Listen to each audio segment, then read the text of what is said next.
সে আমার সন্ধ্যা প্রদীপ। কলমে নুসরাত সুলতানা সেজুতি। ১৬ গল্পের ৫তম অংশ। সালমা বেগম কদিন যাবৎ অসুস্থ। আগের চেয়েও শরীরটা কাহিল হয়েছে। শুকনো কাশি, গভীর রাতে গা কাঁপানো জ্বর, কোমরের ব্যথাতে নাজেহাল দশা। মাঝে মধ্যে বিছানা রেখে ওঠাও দুষ্কর হয়ে যায়, রাহাতের খেয়াল রাখা হয় না। ছেলেটা প্রায়ই রাতে না খেয়ে ঘুমোয়। এক সময়ে তার চকচক করে রাখা ঘরটা আজ এলোমেলো পড়ে থাকে। শরীরে কুলোলে রান্নাটা করতে পারেন, আর না কুলোলে তাও না। তখন রান্না বসাতে হয় খোরশেদুলকে। বাড়িতে তারা ৩ জন। রাহাত বাচ্চা মানুষ, ও তো আর পারবে না। গোছালো সংসার আচমকা এরূপ অবিন্যস্ত হওয়ায় খোরশেদুল ভালো বিপাকে পড়েছেন। সারাদিন অফিসে খাটুনির পর বাসায় ফিরে কুটো নেড়ে দুটো করার ইচ্ছে হয় কার? মনমেজাজ শরীর কিচ্ছু সায় দেয় না তখন। খোরশেদুল তাওয়ায় মাছ ভাজছিলেন। অফিস থেকে ফিরে এখনও হাতমুখ ধুতে পারেননি। কোনো রকম জামাকাপড় ছেড়েই কাজে লেগেছেন। ছোট ছেলেটা খিদেও মুখ শুকনো করে বসে আছে। ঘর থেকে ভেসে আসছে সালমার রুগ্ন গলায় কাশির ভাঙা শব্দ। জীবনে এই প্রথম খোরশেদুলের মনে পড়ল পুষ্পিতাকে। প্রখরভাবে উপলব্ধি করলেন, এখন হয়তো মেয়েটা থাকলে সবকিছু সহজ হতো আরও। অন্তত বাসায় ফিরে এমন কষ্ট করতে হতো না। কিছুক্ষণ থমকে থাকার মতন ভাবলেন তিনি। মাছগুলো নামিয়ে রেখে চুলা বন্ধ করে চলে এলেন ঘরে। সালমা বিছানায় শুয়ে, দেহ ঘোরানো দেয়ালের দিকে। খোরশেদুল গলা খাকারি দিলে ফিরে চাইলেন। চোখমুখে কিছু বলতে চাওয়ার প্রবণতা। শুধলেন, কিছু বলবে? হ্যাঁ মানে ওই। সালমা আস্তে ধীরে উঠে বসতে নেন। এর মধ্যে মাথা চক্কর কেটে ওঠে। সহসা শক্ত করে খাটের পা আঁকড়ে ধরলেন হাতে। খোরশেদুল এগোতে গেলে হাত উঁচু করে মানা করলেন। ভদ্রলোক থামলেন সেথায়। তবে ইতস্ততা নিয়ে পাশে বসলেন। আজকাল সালমার সঙ্গে কথা বলতে এলে কেমন গুলিয়ে আসে সব শব্দবাক্যের হদিস পাওয়া যায় না। পুষ্পিতা যাওয়ার পর থেকে দুজনের সম্পর্কের মধ্যে কেমন ঠান্ডা নিষ্প্রভতা ভিড়েছে। সালমার নির্জীব আচরণগুলো মস্তকে বিভ্রম ধরিয়ে দেয়। রাগারাগি করা, রেগে কথা বন্ধ করে দেওয়া, গাল ফোলানো পূর্বের সালমা, এই চুপচাপ সালমা থেকে অধিক সহজ যেন। কি বলবে? প্রশ্নটায় ধ্যান ভাঙল খোরশেদুলের। জিভে ঠোঁট ভেজালেন প্রথমে। রয়ে সয়ে বললেন, ভাবছিলাম পুষ্পিতার একটা খোঁজখবর নেওয়া উচিত। কোথায় আছে না আছে, অন্তত থানায় একটা জিডি করলে কেমন হয়? সালমার বিরস নেত্রযুগল চকিতে তাকাল। কণ্ঠে অবিশ্বাস। তুমি বলছো এ কথা? খোরশেদুল চাউনি দেখে অস্বস্তিতে পড়লেন। অপ্রতিভ স্বর সাবলীল রাখার প্রয়াস করে বললেন, হ্যাঁ, আসলে হঠাৎ মনে হল ও এতদিন এ বাড়িতে ছিল, আমাদের কাছেই ছোট থেকে বড় হয়েছে। তাছাড়া তুমিও ওকে ছাড়া থাকতে পারছ না। তাই ভেবে দেখলাম যে একটা বিবেকবোধ থেকে হলেও আমার উচিত ওর ব্যাপারে খোঁজ নেওয়া আর কি। সালমা কিছুক্ষণ একভাবে তাকিয়ে রইলেন। অচিরে চাপা দীর্ঘশ্বাস ফেলে বললেন, আজকে 2 মাস মেয়েটা নেই। আমি কাঁদছি, রাহাত কাঁদছে, তখন একবারও এসব ভাবলে না? সব সময় সেই ছোট্টটি থেকে ওকে যা নয় তাই বলে অপমান করেছ। সেদিন তো সবার সাথে গলা মিলিয়ে চরিত্র নিয়ে বললে। সেই মানুষের আজ হঠাৎ এত দরদ কেন? বারবার পুরনো কথা টেনো না। আমি তো তোমাদের জন্যই বললাম। সালমা মুচকি হেসে বললেন, খোরশেদ, আর যাই হোক, পুষ্পিতার ব্যাপার নিয়ে আমাদের জন্য তোমাকে ভাবতে হবে না। মেয়েটা যেখানেই থাকুক, অন্তত এখান থেকে ভালো আছে হয়তো যেখানে থাকছে সেখানে কেউ ওর সাথে কুকুরের মতন ব্যবহার করছে না। এমন হলে আমি চাইব না ও এখানে আসুক।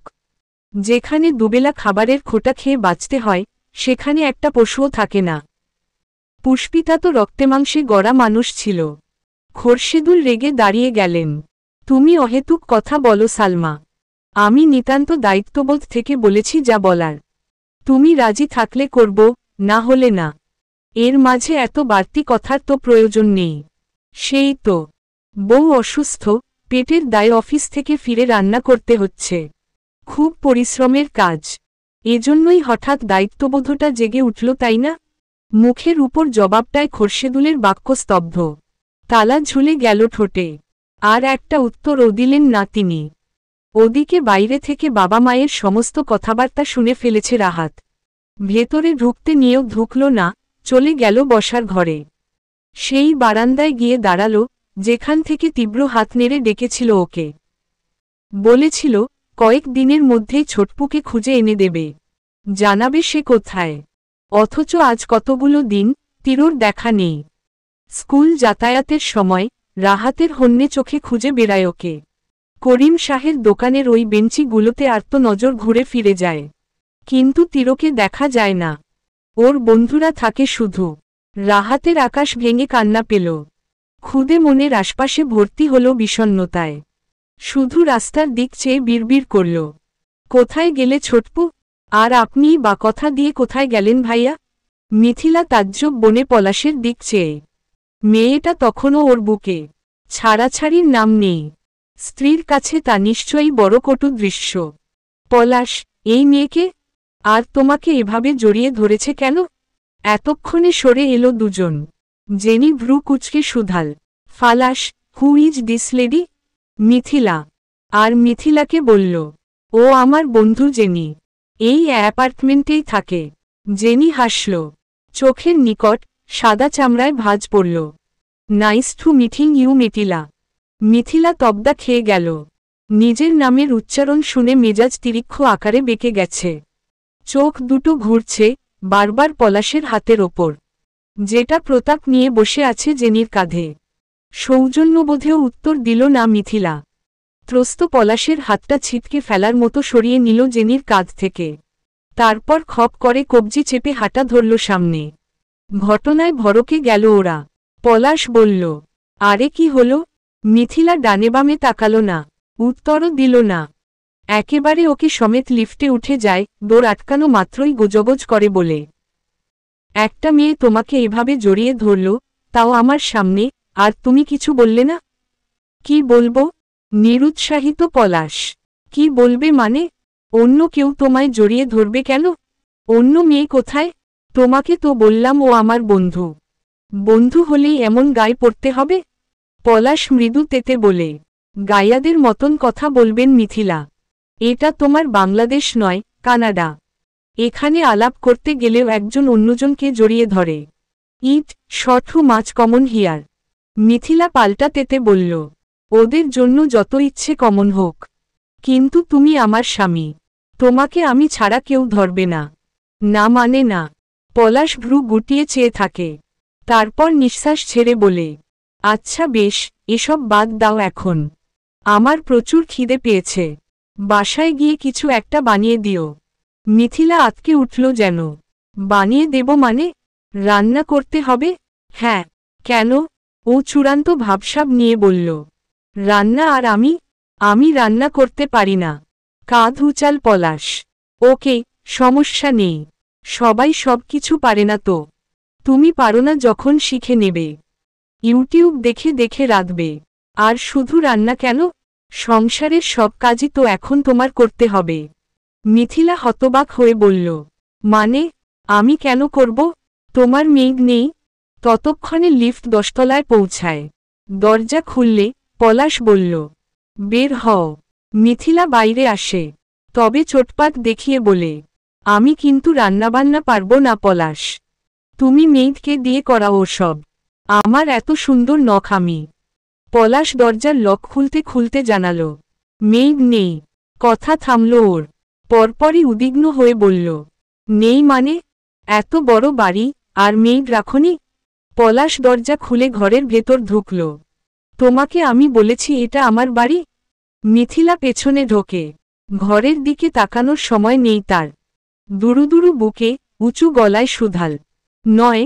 পলাশের মৃদু জবাব, না, আমি এখানে ভাড়া থাকি, যেভাবে ঢাকায় তোমরা ভাড়া থাকো ঠিক অমন। মিথিলা দাঁড়িয়ে গেল। অস্ফুটে শুধাল, মানে? পলাশ ফিরে তাকায় ওর দিকে। নিঃসংকোচে জানায়, মানে, আমার এখানে বাড়িগাড়ি কিছুই নেই মিথিলা। মেয়ে তো আরও পরের কথা। আমি এখানে একটা ছোটখাটো সফটওয়্যার কোম্পানিতে জব করছি। তাই যে শৌখিন লাইফ লিড করার কথা ভেবে মাতাল হয়ে তুমি কানাডা এলে, ওসব এখনই ভুলে যাও। গোটা আকাশটা ভেঙে মাথায় পড়ল মিথিলার। আর্তনাদ করে বলল, কি? তার বৃত্তাকার চোখ দুটো দেখে হাসি পায় পলাশের। সারাটা পথ মিথিলার এই প্রতিক্রিয়া ভেবেই মনে মনে হেসেছে। এত অবাক হওয়ার কিছু নেই। কানাডায় বাড়িগাড়ি করা মুখের কথা ভাবছ? মিথিলা ধপ করে কাউচে বসে পড়ল, হাহুতাশ করে বলল, এর মানে তোমার কিছু নেই? বাংলাদেশে তুমি যা, এখানেও তাই? পরপরই জ্বলন্ত চোখে চেয়ে বলল, তুমি আমাকে এসব কিছু বলনি কেন? কেন ঠকালে আমাকে? পলাশ আশ্চর্য হয়ে বলল, ঠকালাম কোথায়? আমি শুধু বলেছি আমি কানাডায় সেটেল। আমি এখানকার নাগরিক। একবারও বলিনি সেখানে আমার রাজপ্রাসাদ আছে, চড়ার জন্য ঘোড়ার গাড়ি আছে। বলেছি, তুমি নিজে থেকে এসব ভেবে নিলে তো আমার কিছু করার নেই। আর শোনো, এতটা পথ জার্নি করে এসে এসব ফ্যাচফ্যাচ করার সময় নেই। যাও, হাতমুখ ধুয়ে রান্না বসাও। মিথিলা মুখ ঘুরিয়ে বলল, পারবো না। পারবে না? তো তোমাকে এখানে এনেছি কেন? ও বিহ্বল হয়ে বলল, তুমি আমাকে এখানে কাজ করাতে এনেছ? পলাশ বলল, তবে বউ হয়েছ। এতগুলো পয়সা খরচ করে তোমাকে এখানে এনে তো আমি বসিয়ে বসিয়ে খাওয়াতে পারবো না মিথিলা। তার ওপর এসেছ জোর করে। থানা, পুলিশ, মামলা আরও কত কত থ্রেট দিলে না আমাকে। এবার নাও, তোমাকে কানাডায় আনা হয়েছে, কিন্তু এখানে থাকতে হলে যে আমার কথা অক্ষরে অক্ষরে মানতে হবে। যা বলবো সব শুনতে বাধ্য তুমি। আমি বাইরে থেকে রোজগার করে আনব, আর তুমি ঘরের সব কাজ করে রাখবে। মেয়েদের রেখে পয়সা নষ্ট করার মানে আছে? তাছাড়া বিদেশে সবাই নিজেদের কাজ নিজেরা করে, এতে লজ্জার কিছু নেই। যাক গে, কেবিনেটে চাল আছে, ধুয়ে বসিয়ে দাও। ফ্রেশ হতে যাচ্ছি, এসে যেন দেখি খাবার অর্ধেক রেডি। এই কথার একটু অন্যথা হলে বুঝবে পলাশ কি জিনিস। শান্ত গলায় তর্জন দিয়ে চলে গেল সে। মিথিলা হা করে চেয়ে রইল তার যাওয়ার দিক। বাপের ঘরে একটা প্লেট ধুয়ে ভাত খায়নি আর এখন রান্না করবে? হায় কপাল, এ কেমন লীলা দেখাচ্ছে। এ জীবন তো ও চায়নি। এবার কি হবে? তখন রাত। ঘুমন্ত গাজীপুরের সবথেকে উঁচু বৃক্ষের মগডাল থেকে ভেসে আসছে হুতুম প্যাঁচার ভুতুরে ডাক। অল্প অল্প উত্তাপ গরমের। পুষ্পিতা বিছানা ঝাড়ছে। মশারির এক মাথা টানানোর মধ্যেই রুমে এলো নুহা। এসেই বলল, একটা কথা জিজ্ঞেস করব রে পুষ্পিতা। ও ভ্রু কুচকে চাইল, তোর আবার অনুমতি নিয়ে হয়? বল না, কি বলবি? নুহার মধ্যে ইতস্ততা। সময় নিয়ে বলল, মিথিলা আপুর কি বিয়ের আগে কারো সাথে সম্পর্ক ছিল? কাজে ব্যস্ত হাতটা থেমে গেল পুষ্পিতার। পাল্টায় তার স্বাভাবিক মুখবিবর। মনে পড়ে সেই রাতের ঘটনা। মিথিলার বদলে ওকে তুলে নিয়ে যাওয়া, একটা ছেলের বুক চাপড়ে কাদার শব্দ, এসব কথা পুষ্পিতা কাউকে বলেনি। নুহাকেও নয়। মিথিলার মিছিমিছি বদনাম হবে ভেবে সবটা চাপা দিয়েছে ভেতরে। তবে আংশিক সত্যি বলেছিল নুহাকে। অন্য কারো বদলে ওকে নিয়ে গিয়েছে। কিন্তু সেই অন্য কেউটা যে মিথিলা, সেসব নয়। সে যেভাবে নাহিদকে ঠকিয়েছে, ওসব শুনলে কে কি ভাববে? শত হলেও তার বোন, একসাথে বড় হয়েছে। ওদের নিয়ে কেউ কিছু বললে পুষ্পিতা মেনে নিতে পারে না। ওকে থম মেরে যেতে দেখে গা ধরে ঝাঁকাল নুহা। কি রে, চুপ হয়ে গেলি কেন? ছিল, জানিস কিছু? পুষ্পিতা নড়ে ওঠে। সত্যিটুকুন সন্তপর্ণে গিলে নেয় আমতা আমতা করে বলে, কি? নোনা তো ছিল না। ওহ, ঘুমাই। ঘুম পেয়েছে অনেক। নুহা বলল, হ্যাঁ ঘুমা। পুষ্পিতা মশারি কোনো রকম টাঙিয়েই শুয়ে পড়ল চটপট। বেশিক্ষণ নুহার সামনে থাকলে ধরা পড়ার আতঙ্কে পালালো একরকম। মেয়েটার কাছে কোনো অলৌকিক শক্তি আছে বোধ হয়। কিভাবে যেন পড়ে ফেলে ওকে। পুষ্পিতা চোখ খিচে মনে মনে বলল, সরি রে নুহা, এই নিয়ে দুবার মিথ্যে বললাম তোকে, মাফ করে দিস। ওদিকে নুহা নিম্নষ্ঠ কামরায় মশগুল হয় চিন্তায়। পুষ্পিতার কথায় সে পুরোপুরি নিশ্চিন্ত হতে পারছে না। কারণ আজ ওই ছেলেটার ওয়ালেটে ও মিথিলার ছবি দেখেছে। এক ঝলক দেখলেও চিনতে ভুল হয়নি। কিন্তু ধরা দেয়নি তাও। প্রথমত বিষয়টা জানতে চেয়েছিল, কারণ মিথিলাকে ও ছোট থেকে দেখেছে। কলেজ পড়াকালীন থেকেই সে সারাক্ষণ ফোনে ফুসুর ফাসুর করত, প্রেম করত নির্ঘাত। কিন্তু সেটা কি এই ছেলের সঙ্গে? এজন্যেই ইচ্ছে করে জিজ্ঞেস করা, গার্লফ্রেন্ড ভেগে গেছে কিনা। কিন্তু ছেলে তো তেমন কিছুই বলল না। আবার ছেলেটিকে প্রথম দিন থেকেই ওর চেনা চেনা লাগছে। কোথাও একটা দেখেছে যেন, রাস্তায় এত লোক দেখে, এভাবে কি মনে রাখা যায়? আবার পুষ্পিতার কথানুযায়ী যদি কারো সাথে সম্পর্কই না থাকে। না, আর ভাবা গেল না। নুহার বিচক্ষণতা কোনোভাবেই সাড়া দেয় না আজ। কিন্তু ভাবতে হবে তাও। হাল ছাড়লে তো চলবে না। আরও প্রখরভাবে চিন্তা করতে হবে এই নিয়ে। আচ্ছা, এমনও তো হতে পারে, শুধুমাত্র ছেলেটা পছন্দ করত মিথিলাকে, ও করত না। আদৌ এরকম কিছু, নাকি ঘটনা উল্টো? কার থেকে জানবে এবার? কিভাবে সব হিসেব মেলাবে? আজ শুক্রবার। আয়েশা খাতুনের অফিস বন্ধ। বন্ধ সকল শিক্ষা প্রতিষ্ঠান। নুহাদের এই নতুন বাসাটায় একটাই বারান্দা, তাও উত্তর দিক বরাবর। ওখানে সূর্যের আলো সোজাসুজি পড়ে। পুষ্পিতা দুপুরের গোসল সেরেছে কেবল। মাথায় প্যাঁচানো গামছা খুলে বারান্দায় গিয়ে দাঁড়াল। পিঠে বসা ভেজা চুল ঝেড়ে গামছা মেলে দিল গ্রিলে বাঁধা রশিতে। তাকে লাগছে মায়ামো, স্নিগ্ধস্নাত বেলিফুলের মতন। ওদের পাশেই উচ্চতায় খাটো একটি লাগোয়া দালান আছে। এক একটি ঘরের জানলা এদিকেই মুখ করে তৈরি। সব সময় থাই গ্লাস টানা থাকে। ভেতরের সব কিছু অস্পষ্ট। আচমকা কোনো এক জায়গা থেকে পুরুষালী কণ্ঠ এলো। টেনে টেনে গান ধরেছে। রূপসী তোমার ভেজা চুল, এই মন কইরাছে আকুল। চমকে উঠল পুষ্পিতা। গায়ের ওড়না ঠিকঠাক করে চকিতে খুজল চারদিক। তৎক্ষণাৎ জবাব এলো, এদিক ওদিক কি দেখছ? এই যে আমি। তারপর কতগুলো পুরুষের হাসির শব্দ। পুষ্পিতা ঘাবড়ে গেল। এক মুহূর্ত না দাঁড়িয়ে ছোটার মতন করে ঢুকে গেল ঘরের ভেতর। তক্ষুনি সামনে পড়লেন আয়েশা। ওর অপ্রস্তুত ভীতু মুখটা দেখে বললেন, কি হয়েছে? পুষ্পিতার আদল সংকীর্ণ। কিছু বলতে নিল, সেই সময় সেই একই কণ্ঠ গান ছড়ে। পড়ে না চোখের পলক, কি তোমার রূপের ঝলক। আহা কই গেলেন, এই যে ম্যাডাম। ভয় পেলেন নাকি? আরে আমাদের ভয় পাওয়ার কি আছে? আরেকবার এদিকে আসুন না। একটিবার চাঁদ মুখখানার দর্শন দিন দেখি। ফের একাধিক হাসির আওয়াজ। দলবেঁধে মজা নিচ্ছে ওরা। যা বোঝার বুঝে গেলেন আয়েশা। হনহন করে বারান্দায় গিয়ে বললেন, এই কে রে? কোন হতচ্ছাড়া বিরক্ত করছিস? ওপাশে কাউকে দেখা গেল না। তবে একজন চিল্লিয়ে বলল, ও চাচি, আপনার মেয়েকে বিবাহ করিতে চাই, রাজি থাকিলে বলুন কবুল। পাশের গুলো সশব্দে হাসে। আনন্দ ধ্বনিতে চিল্লিয়ে ওঠে। নুহার রুমে ছিল। দুরন্ত পায়ে ছুটে এসেই বলল, তোর দাদিকে গিয়ে কবুল বলতে বল হারামজাদা। একেবারে মেরে তক্তা বানিয়ে দেব। থাই গ্লাসটা সরল এবার। কতগুলো মাথা উকি দিতেই আয়েশা নুহাকে টেনেছে নিয়ে এলেন। নুহা চেতে টেতে একাকার হয়ে বলল, কোথাকার কোন অজাতকুজাতগুলোকে ভাড়া দিয়েছে? পাশের ফ্ল্যাটে ব্যাচেলর, পাশের বিল্ডিংয়ে ব্যাচেলর। অসহ্য। আয়েশা বললেন, আহা এত চেঁচিও না। আমি ওই বাড়ির মালিকের সাথে কথা বলে দেখছি। এগুলো যে এত অসভ্য জানাতে হবে তো।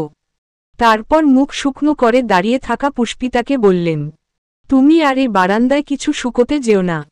বারান্দার দরজাটা দিয়ে রেখো সব সময়ে। দুজনেই কাপড়চোপড় যা শোকাতে হয় ছাদে গিয়ে দিও।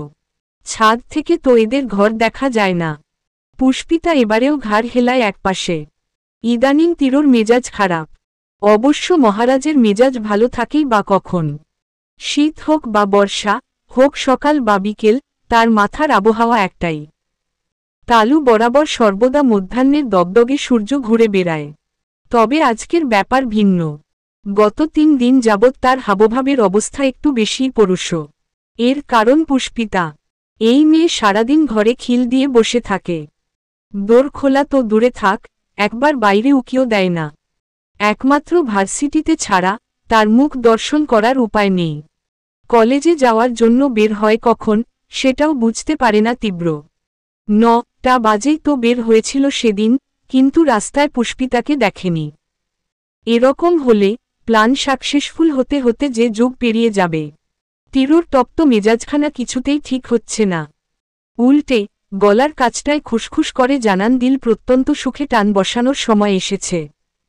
সিগারেট প্যাকেট পকেটে ভরে ছাদের পথ ধরল। নাহিদ গরুটা একটা ছেলে হয়েও সিগারেটের ধোঁয়ায় খুক খুক করে কাশে। এমন কাশি যেন গলার হাড় ভেঙে বেরিয়ে আসবে বাইরে। তীব্র মহাবিরক্ত অভিব্যক্তি সমেত শূন্য ছাদে গিয়ে দাঁড়ায়। তখন সন্ধে নামার ভাব, চারদিক ঝাপসা অন্ধকারে ছেয়ে।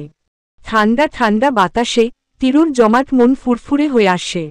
নিমিষেই দুটো সিগারেট সাবার করে ফেলল। বাতাসে ছাদের দরজা একবার খুলছে, আরেকবার বন্ধ হচ্ছে। তীব্র সময় কাটানো শেষে ফিরতে নেয়। চেপে যাওয়া দরজা যখনই খুলতে যাবে, পূর্বেই ওপাশ থেকে ঠেলে দিল কেউ একজন। অমনি টিনের দৌড় দুম করে ওর কপালে ঠুকে গেল। চূড়ান্ত পর্যায়ের একটা বাড়ি খেয়ে তীব্র কপাল ধরে পিছিয়ে যায়। হকচকায় ভীষণ। পরপরই আগুন জ্বলল মাথায়। মস্তিষ্কের ঘিলু শুদ্ধ টগবগিয়ে ওঠে। স্বভাব সুলভ বিট্টু মাস্তান সত্তা খুঁড়ে বেরিয়ে এলো। প্রচণ্ড ক্ষেপে বলল, শালা, গলা টিপে মেয়ে। সামনে দেখতেই বাকি কথা রুদ্ধ, স্থগিত। পুষ্পিতা ভয়ে এইটুকুন হয়ে তাকিয়ে। তীব্র থামল। কপাল থেকে হাত নামিয়ে আরো ভালো করে তাকাল। সত্যিই কি কাঙ্ক্ষিত মুখখানা চোখের সামনে ওর? পুষ্পিতা তক্ষুনি বড় মায়া করে শুধাল, লেগেছে স্যার? ব্যথা পেয়েছেন? তীব্র এতক্ষণে বুঝল এটা সত্যিই সে, যার জন্য তার তবিৎ 480 ডিগ্রিতে ঘুরছিল। কিন্তু এ মেয়ে গুহা রেখে বের হলো কি করে? ঘরে যেভাবে ঘাপটি মেরে থাকে ওটা তো গুহাই। সে ঠিকঠাক হয়ে দাঁড়ালো এবার। স্যারসুলভ গাম্ভীর্য আনল গলায়। ইচ্ছে করে ব্যথা দিলে ব্যথা পাব না? পুষ্পিতা উদ্বেগ নিয়ে বলল, এ বাবা, না না, আমি একদমই দেখিনি, বিশ্বাস করুন। এমন কাতর বেকুল কণ্ঠটা তীরর ওপর বিশেষ প্রভাব ফেলেনি। কড়া কণ্ঠে বলল, আমি সহজে কাউকে বিশ্বাস করি না। এরকম মেয়েদের তো একদমই না। পুষ্পিতা বুঝতে না পেরে বলল, জি, কিরকম মেয়ে? তীব্র ধমকের সুরে বলল, সেটা তোমাকে বলতে হবে? পুষ্পিতা চুপসে যায়। বক্ষ চিরে হতাশা আসে সুপ্ত আকারে। ছোট্ট জীবনটা ওর গত হল মানুষের ধমক খেয়ে খেয়ে। সে অপরাধীর ন্যায় মাথা নোয়াল। চুপচাপ সরে এলো তীরর সামনে থেকে। ছাদে মেলে দেওয়া ওদের জামাকাপড়গুলো হাতে তুলে পিলপিলে কদমে নিচে নামতে গেল যেই, অমনি হাওয়ার বেগে এসে পথ আগলায় তীব্র।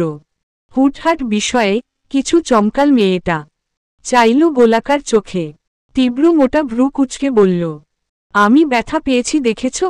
পুষ্পিতা ছোট কণ্ঠে বলল, জজি, সরি বলেছ তুমি? জি, বলেছি তো মাত্র।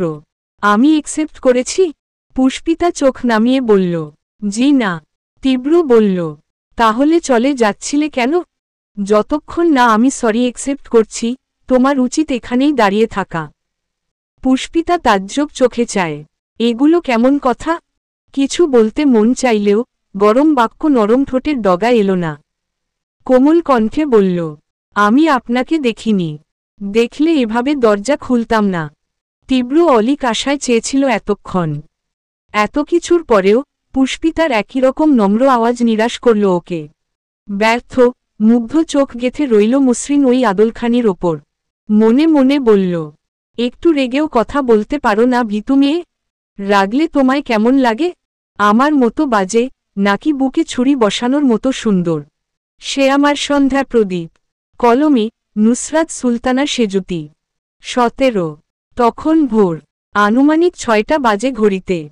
অমন সকাল বেলা ফোনের ক্রিংক্রি শব্দে মাথা ধরে গেল তীরর। ছুটে পালালো আরামের ঘুম। তিতিবিরক্ত হয়ে শোয়া থেকে উঠে বসল ও। মোবাইলের স্ক্রিনে জলজলে সেভ করা মন্ত্রিমশাই নম্বরটা দেখে সেই বিরক্তি বৃহৎ হয়। তীব্র সূচক শব্দ তুলল জিভে। গত রাতের এক ফোঁটাও সে ঘুমোয়নি। সারারাত পড়াশোনা করেছে। না নিজে ঘুমিয়েছে, আর না নাহিদকে ঘুমোতে দিয়েছে। এই তো পাশেই বসবস করে নাক ডেকে ঘুমোচ্ছে ছেলেটা। এখন আবার কল।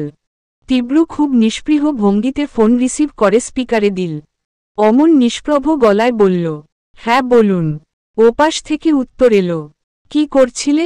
মনে হচ্ছে বিরক্ত করলাম।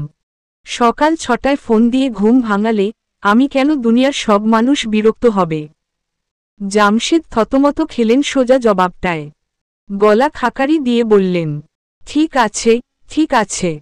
এমনি এমনি তো আর ফোন দেইনি, একটা কাজ আছে বলেই দেওয়া। তীব্র মুখের ওপর উত্তর দেয়, হ্যাঁ সেটা আপনার কল দেখেই বুঝেছি। আপনি তো আর স্বার্থ ছাড়া ফোন দেবেন না। জামশেদ রেগে রেগে বললেন, সব সময় উল্টোপাল্টা কথা না বললে তোমার ভালো লাগে না তাই না? কি কারণে কল দিয়েছেন বলুন। ঘুমাবো আমি। উনি একটু চুপ থেকে বললেন, একবার বাড্ডা আসতে পারবে? কেন? দরকার ছিল, কিন্তু আমার তো এই মুহূর্তে ওখানে কোনো দরকার নেই। আপাতত আমার দরকার এখানে, যেতে পারবো না। জামশেদ উদ্বেগ নিয়ে বললেন, কিন্তু তুমি তো বলেছিলে যখনই আমার দরকার লাগবে চলে আসবে। বলেছিলাম নাকি? মনে পড়ছে না। মনে পড়লে আসব। জামশেদ ক্ষেপে বললেন, তুমি কি আমার সাথে ইয়ার্কি করছো? আপনার তাই মনে হয়? এর মানে তুমি আসবে না। তেমনই তো বললাম। জামশেদ চটে বললেন, বেয়াদব ছেলে। তীব্র সাবলীল। পুরনো কথা। রাখো তো ফোন। কল তো আপনি দিয়েছেন, আপনি রাখুন না। বিদ্বিষ্ট জামশেদ। অসভ্য কোথাকার। এটাও পুরনো। জামশেদ অতিষ্ঠতায় উফ বলে লাইন কেটে দিলেন। তীব্র ফোঁস করে দম ফেলল। ফোনটাকে দূরত্বে ছুঁড়ে চিত হয়ে শুয়ে পড়ল বিছানায়। নাহিদের নাক ডাকার শব্দ বেশ চড়া তখন। সে ভ্রু কুচকে কিছুক্ষণ চেয়ে থেকে একটা বালিশ ওর মুখের ওপর চাপা দিয়ে রাখে। বিধি বাম।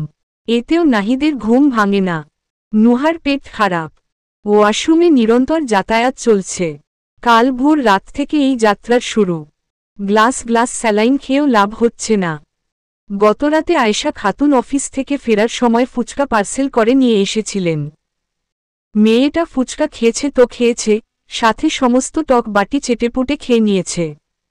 এখন পেটের মধ্যে ঘূর্ণিঝড় চলছে ব্যথায়। আর ওর এই অবস্থায় বিপাকে পড়েছে পুষ্পিতা। আয়েশা খাতুন অফিস কামাই দিতে পারবেন না। বাধ্য হয়ে যেতে হলো। একই দশা ওরও। সেদিন ক্লাসে অ্যাসাইনমেন্ট করতে দিয়েছিল। আজকে জমা করার শেষ দিন। এদিকে নুহাকে একা ফেলে যেতেও পারছে না। সব মিলিয়ে তার উভয় সংকট।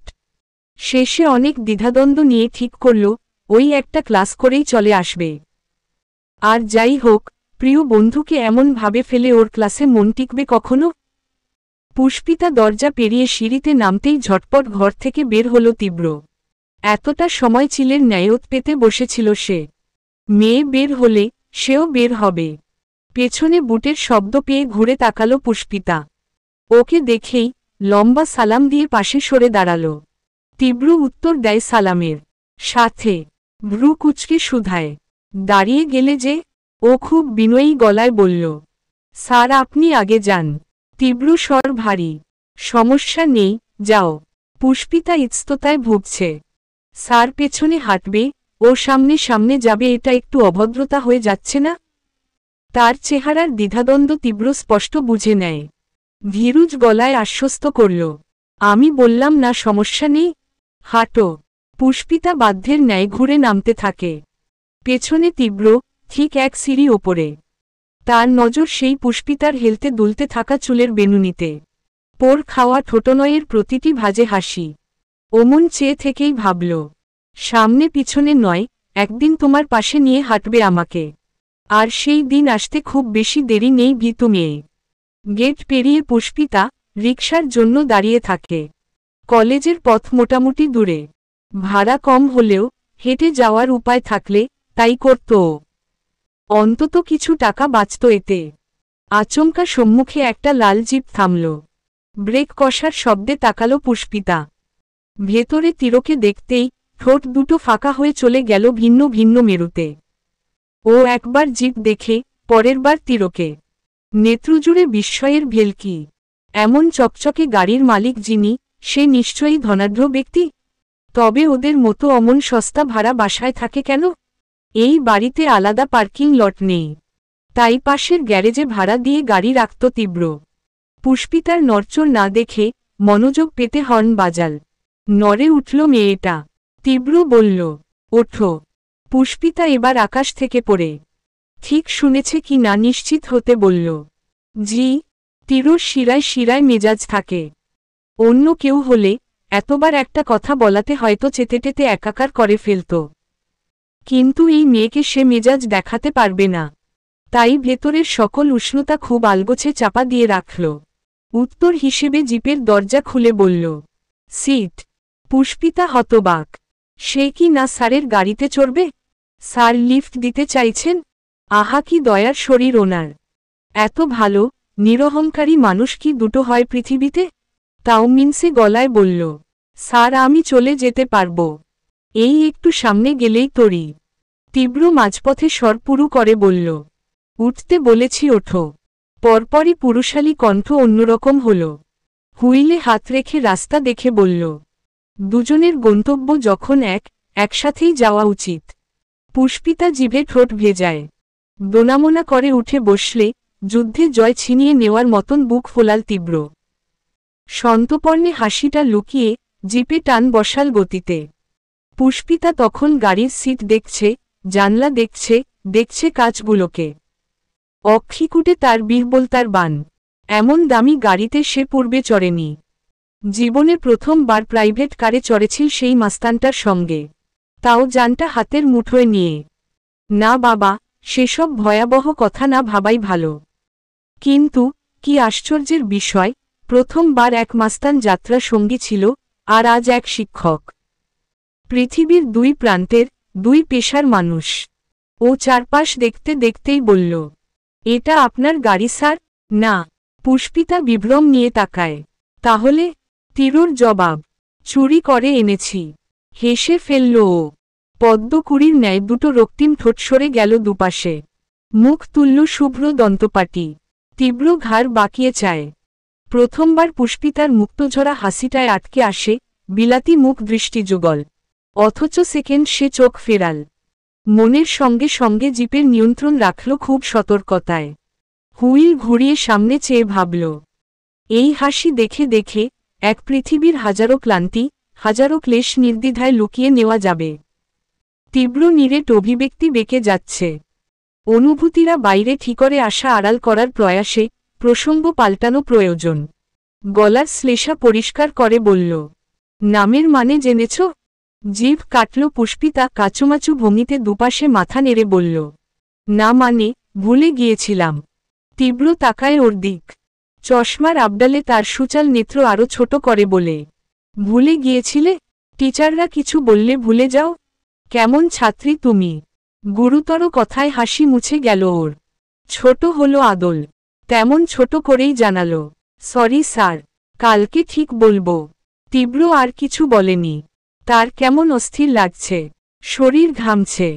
শার্ট চুইয়ে নোনতা স্রোত নামার অনুভূতিটাও স্পষ্ট। নার্ভাস লাগছে হয়তো। খুসখুস করছে গলার মধ্যে। পুষ্পিতা এর আগেও তার সাথে এক গাড়িতে বসেছিল, কিন্তু সেদিন এরকম লাগেনি। বুকের মধ্যে কেমন অদ্ভুতুরে উত্থান পতনের আওয়াজ পরিষ্কার শুনছে ও। তীব্র ঢোক গেলে, এটা কি তবে সেই ধুকপুকানির শব্দ? সে জিভে শুকনো ঠোঁট চাটে। এই শব্দ কি বাইরে যাচ্ছে? ভীতু মেয়েটাও শুনে ফেলছে না তো? তীরুর দিশেহারা লাগে। অশান্ত চিত্তের পরিস্থিতিকে হাতে আনতে চট করে এফএমের বাটন টিপে দেয়। সজোরে বেজে ওঠে, पर्वत जैसे यूं खड़े हाइन, हद से ज़्यादा ये अदा हाइन, 56 की सीना येन हाइन, धरती फाड़ के ये आया हाइन, जोर से बोलो ये तो चिर देगा ये हाइन सुल्तान। গানের মিউজিক জোরাল, সাথে মারপিটের সংকেত। নিঃসন্দেহে হিরো কাউকে মেরে উল্টেপাল্টে দিচ্ছে। পুষ্পিতা প্রথম দফায় লাফিয়ে ওঠে, পরে পল্লব ঝাপটায়। এ আবার কেমন গান? পৃথিবীতে এত সুন্দর সুন্দর গান থাকতে এসব কেউ শোনে? দুমদাম শব্দে তার মাথা ব্যথা উঠল। একেবারে নিরুপায় হয়ে মুখ খুলল, স্যার, আপনি সব সময় এরকম গান শোনেন? হ্যাঁ। কেন? পুষ্পিতা হাসার চেষ্টা করল। এমনি। তার চেহারা দেখে তীব্র বিভ্রান্ত হয়। কোনো সমস্যা? পাল্টে দেব? সবেগে নিঃসংকোচে মাথা ঝাঁকাল পুষ্পিতা। মুখবিবরেও একটু আলোর ঝলক দেখা গেল এবার। তীব্র ফের বাটন টেপে, তবে এবার আরও জোরে বাজল, চ্যালেঞ্জ দিবি না শালা, পাঙ্গা নিবি না শালা। সমস্ত আগ্রহ ফুস করে উড়ে গেল মেয়েটার। আস্তে করে দীর্ঘশ্বাস ফেলল। বিড়বিড় করে বলল, মনে হচ্ছে ওনারও রাহাতের মতো মারপিট অনেক পছন্দ। তীরুর কানে পৌঁছে যায় সে কথা। বলতে যায়, খুব, অথচ শোষব্যস্ত বাক্যগুলো গিলে নিল। উল্টে ভীষণ গম্ভীর গলায় বলল, না, তা কেন হবে? আমি একজন লেকচারার। আমি শান্তি পছন্দ করি, মারামারি নয়। পুষ্পিতার মুখ শুকিয়ে গেছে। তাকালো বড় বড় চোখে। সে এত আস্তে বলল, আর উনি শুনতে পেয়ে গেলেন? মুখ কালো করে বলল, আমি ওভাবে বলতে চাইনি স্যার। আসলে এরকম গান আগে শুনিনি তো। তাহলে কিরকম গান শোনো তুমি? চপলতাহীন মেয়েটা এ পর্যায়ে চঞ্চল হল খানিক। জড়তাহীন জানালো, আমার পুরনো গান অনেক পছন্দ। ওই যে উত্তম কুমার, তারপর শাহরুখ খানের গানগুলো, ওসব শুনতে ভীষণ ভালো লাগে। শুনলে মনে হয় বারবার শুনতাই থাকি। তীরুর চেহারা কুঁচকে এলো অনীহায়। শাহরুখের সিনেমায় শুধু প্রেম থাকে। সে কশ্চিনকালেও তা দেখেনি। আর উত্তম কুমারটাকে চেনেই তো না। কিন্তু পুষ্পিতার চকচকে চাউনি আর উচ্ছল স্বরে মনে হলো একবার শোনা উচিত। সে আচমকা ফ্রন্ট থেকে ফোন তুলে এগিয়ে দিল। পুষ্পিতা প্রশ্ন সমেত চাইলে বলল, বের করো। জি, যাদের কথা বললে তাদের একটা গান বের করো। পুষ্পিতা জরসর ভঙ্গিতে ফোন নেয় হাতে। তীব্র বলে দিল ইউটিউবে যেতে। শুনল সে। সার্চ বারে উত্তম কুমারের গান লিখলে অনেকগুলো ভেসে উঠল স্ক্রিনে। সবার প্রথমে যেটা ছিল সেটাই বাজাল সে। খুব স্নিগ্ধ, মোলায়েম কিছু বাদ্যের আওয়াজের সাথে পুরুষ কণ্ঠ গেয়ে ওঠে। এই পথ যদি না শেষ হয় তবে কেমন হতো তুমি বলো তো? যদি পৃথিবীটা স্বপ্নের দেশ হয় তবে কেমন হতো তুমি বলো তো? তীরুর চোখ রাস্তায় রইলেও কান ছিল এদিকে। ভীষণ নিবেশনে সবটা শুনল ও গানের। তার মতো মানুষের নিকট এসব হাস্যকর মনে হয়েছে আগে। কিন্তু এই মুহূর্তে কেন যেন ভালো লেগে যায়। এই যে ভীতু মেয়েটা পাশে বসে। মাত্র কয়েক ইঞ্চি দূরত্ব দুজনের। সত্যিই তো, এই পথটা শেষ না হলে কেমন হয়? সেই অনর্থক চাওয়া ফলেনি, বরং একটু তাড়াতাড়ি গন্তব্য এসে গেল যেন। কলেজ গেট থেকে খানিক আগে জিপে ব্রেক কষল তীব্র। এখান থেকে কয়েক পা হেঁটে যেতে হবে। পুষ্পিতা নামল। হাস্যোজ্জ্বল ঠোঁটে ফিরে চেয়ে বলল, ধন্যবাদ স্যার। তীরুর গলবিল তখন বৃষ্টি বিরল মরুভূমি। যেন কয়েক শতাব্দী একটুখানিও জলের ছোঁয়া পায়নি। পুষ্পিতার ওষ্ঠভাগের ওই সামান্য হাসিতেও আত্মহারা লাগছে। এই মেয়ে এমন হাসছে কেন আজ? এত হাসলে সে ঠিক থাকতে পারবে? বেগ পুহিয়ে সংক্ষিপ্ত জবাব দেয়, ওকে। পুষ্পিতা এগোয়। কিন্তু তীরুর লম্বা পদ্মযুগলের কাছে সুবিধে করতে পারে না। তার অনেক পরে এসেও পেছনে ফেলে এগিয়ে যায় সে। ফুটপাতের এপাশে ছোট খাটো ভাঙা পাঁচিল। কিছু ছেলে সব সময় বসে থাকে তার ওপর। আজকেও দুজন আছে। ঠিক সেই বিট্টু গ্যাংয়ের মতন মেয়ে দেখলেই জিভ ঝাঁপিয়ে পড়ে ওদের। পুষ্পিতা হেঁটে যাচ্ছিল যখন একজন ইচ্ছে করে কেসে ওঠে যাতে ও তাকায়। লাভ হলো না দেখে অপরজন ফট করে বলল, কি ফিগার, সাইজ কত বেবি? পুষ্পিতা চোখ খিচে বুঝে নিল। গাত্রের সমস্ত শিরা রি রি করে ওঠে।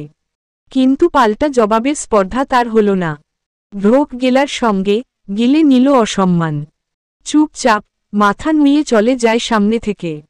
অন্যদিকে থমকে দাঁড়ালো তীব্র। ক্রোধের আগুন দাউদাউ করে জ্বালিয়ে দিল শরীর। হাত মুঠো হল, ভেসে উঠল শক্ত গরনের পোক্ত চিবুকের ধার। ঘুরে তাকালো পেছনে। পুষ্পিতা কাছাকাছি আসতেই বলল, কি বলেছে ওরা তোমাকে? তার ধীরস্থির কণ্ঠে ভেতরের টর্নেডো বোঝার সাধ্য নেই। কোটরে জল সমেত চোখ তুলল পুষ্পিতা। তীরুর বুকের মধ্যে সুনামি ওঠে রাগের।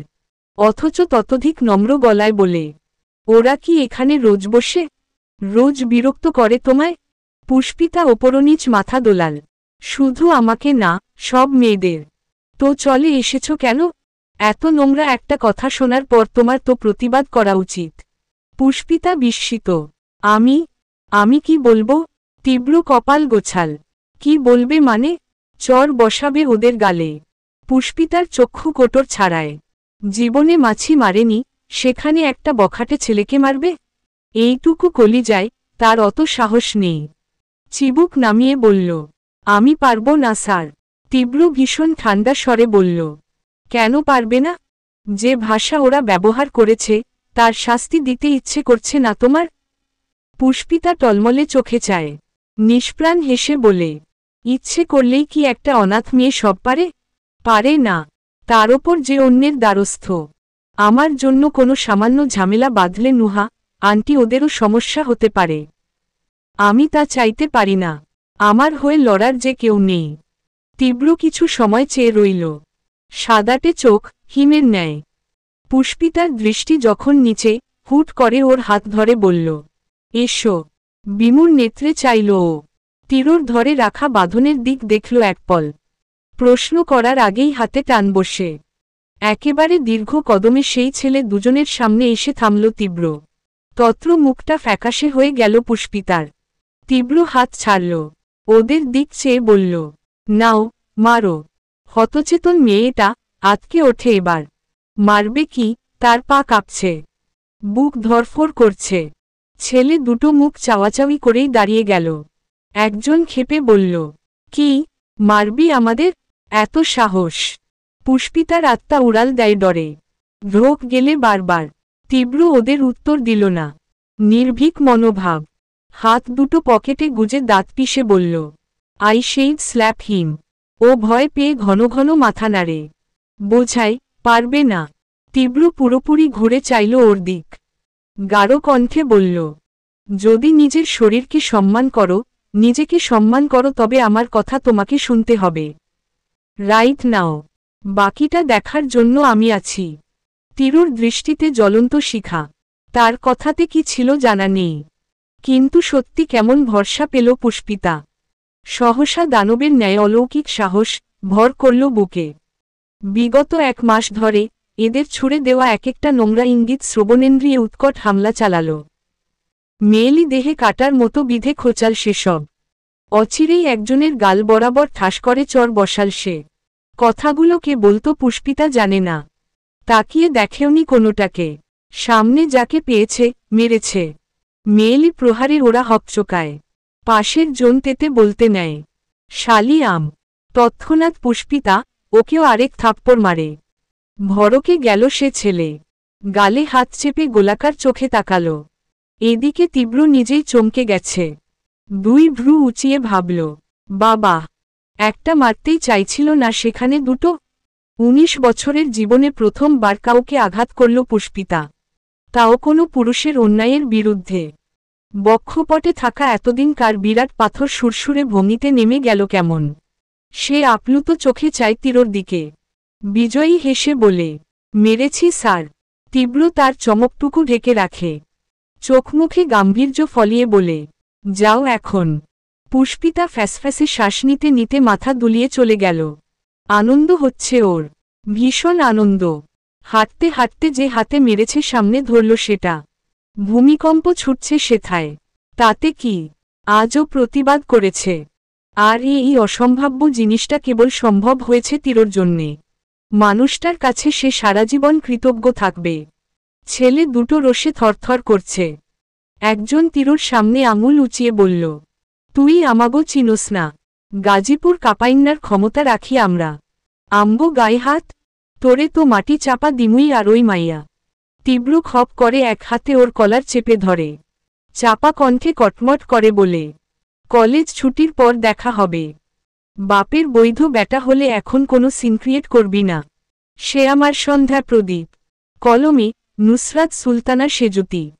18। কলিংবেল বাজছে। ওপাশের মানুষটা ধৈর্যবান। থেমে থেমে সময় নিয়ে বেল টিপছে সে। যেন খুললে খুলবে, না খুললেও সমস্যা নেই। নুহা ওয়াশরুম থেকে মোচড়াতে মোচড়াতে বের হল। সকাল থেকে এই অবধি তার হাফ সেঞ্চুরি শেষ। স্যালাইন খাওয়ার পর এখন শুধু পেটে ব্যথা। এর আরেক বিপদ। বেলের আওয়াজ শুনে ও ভাবল পুষ্পিতা ফিরেছে। বলেছিল তো একটা ক্লাস করেই চলে আসবে। নুহা যেমন ছিল অমন ভাবেই দরজা খুলতে এগোয়। লক টেনে ক্লান্ত কণ্ঠে বলে, জানিস আমার স্যালাইনে কাজ। সামনে চাইতেন বাকি কথা শেষ। চোখ দুটো বড় বড় হয়ে এলো নাহিদকে দেখে। নাহিদ হেসে বলতে যায়, একটু চা পাতা। অথচ নুহার অবস্থা দেখে ত্রস্ত ঘুরে গেল ওদিকে। মেয়েটার গায়ে ওড়না নেই, পরনের জামার এলোমেলো দশা, দুজনেই লজ্জায় বুঁদ, অস্বস্তিতে একাকার। নুহা সময় ব্যয় করে না, একেবারে ঝড়ের গতিতে দৌড়ে ঢুকে যায় রুমে। এদিকে দ্বিধায় পড়েছে নাহিদ, চলে যাবে নাকি দাঁড়িয়ে থাকবে বুঝতে পারছে না।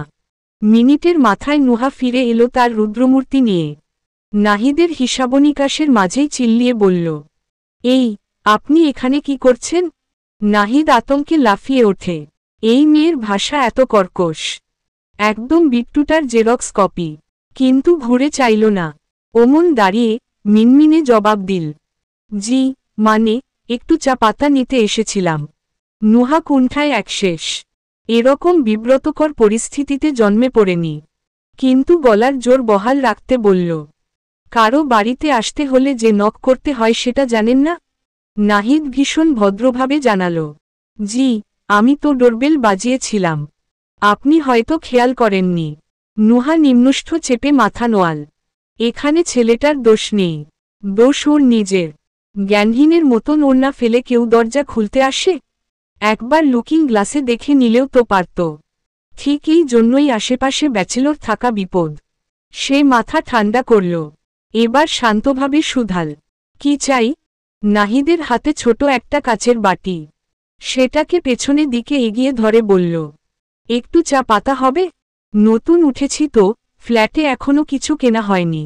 হবে, তার আগে এদিকে ফিরে কথা বলুন। আপনি অমন ওদিকে ঘুরে কথা বলছেন কেন?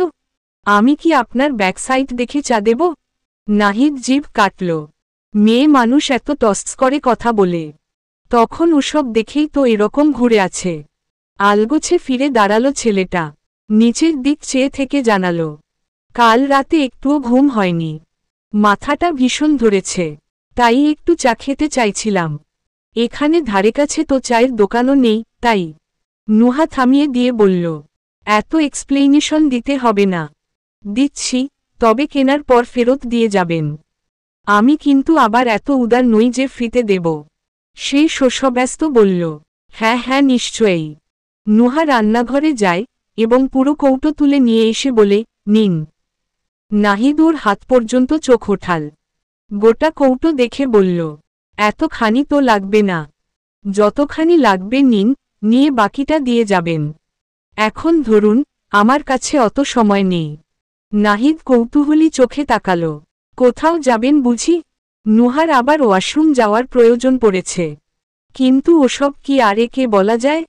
কণ্ঠ রুক্ষ বানিয়ে বলল, সেটা আপনাকে জানতে হবে না, জানিতে এসেছিলেন নিয়ে ভাগুন। নাহিদ দীর্ঘশ্বাস ফেলল, চায়ের বয়াম নিল, নিশ্চুপ মাথা নেড়ে চলে গেল ঘরে। 15 মিনিটের মাথায় বেল বাজল আবার। নুহা বুঝল, নাহিদ এসেছে। দরজা খুলল, এবার অনুমান সঠিক হয়েছে, ওই এসেছে, সাথে চায়ের কৌটো। তবে মেয়েটা আশ্চর্য হয়ে গেল তার হাতের মিনিট্রের দিক দেখে।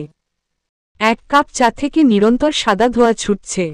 ও প্রশ্ন নিয়ে তাকাল। নাহিদ পুরু ঠোঁট দুটো দুদিকে টেনে চমৎকার করে হাসল। ট্রে থেকে কাপ তুলে এগিয়ে দিয়ে বলল, নিন। নুহা তাজ্জব হয়ে বলল, আমার জন্য? জি, আমি তো চায়ের কথা বলিনি। নাহিদ নিষ্পাপ কণ্ঠে বলল, বলেননি, কিন্তু আপনাকে দেখে মনে হল আপনিও ক্লান্ত। হয়তো আমার মতো রাতে আপনারও ঘুম হয়নি, তাই বানিয়ে এনেছি। নুহা বিস্মিত, চমকিত, এতটা সে আশা করেনি। মনে মনে বলল, ঘুম হবে কি করে? সারারাত যে বিছানার বদলে বাথরুমে ছিলাম। ঠান্ডা হয়ে যাবে মিস নুহা, কাপটা ধরুন। নুহা একবার ভাবল, না বলে দেবে। দুদিনের আলাপে কেউ কিছু একটা দিলেই ও খাবে কেন? যদি এই চাই কিছু মিশিয়ে আনে? এই মুহূর্তে সে বাসায় একা, বিপদ হতে কতক্ষণ? কিন্তু নাহিদের হাস্যোজ্জ্বল সাদাসিধে মুখখানা সেই চিন্তাদের সুবিধে করতে দিল না। এমন ভোলাভালা ছেলে আদৌ এসব জঘন্য কাজ করতে পারে? এত আশা করে বানিয়ে এনেছে, না নিলে মন খারাপ হবে না?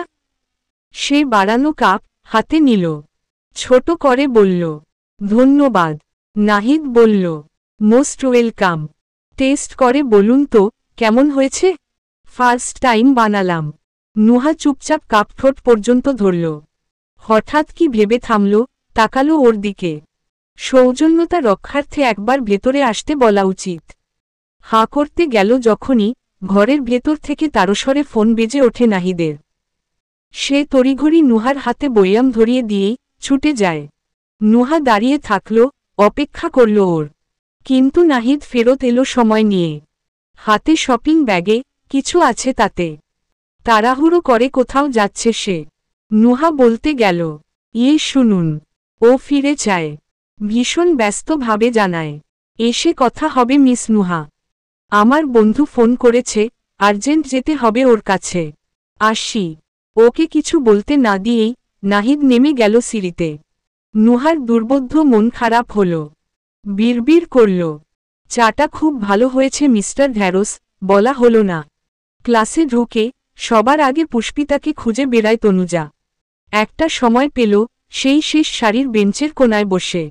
সে এগিয়ে গেল, পিলপিলে কদমে পাশে দাঁড়িয়ে ডাকল, পুষ্পিতা। ওদিক থেকে উত্তর এলো না কোনো। পুষ্পিতা একভাবে তাকিয়ে আছে বেঞ্চের কাঠের দিক। অক্ষিকুট স্থির রইলেও মস্তিষ্কের সমস্ত নিউরন এখনো থরথরিয়ে কাঁপছে। তনুজ মুখ কালো করে বলল, রেগে আছো আমার সাথে? পুষ্পিতার জবাব নেই দেখে মেয়েটা আহত হয়। পাশে বসে উদ্বেগ নিয়ে বলে, বিশ্বাস করো, আমি ওইদিন ইচ্ছে করে তোমাকে রেখে আসিনি।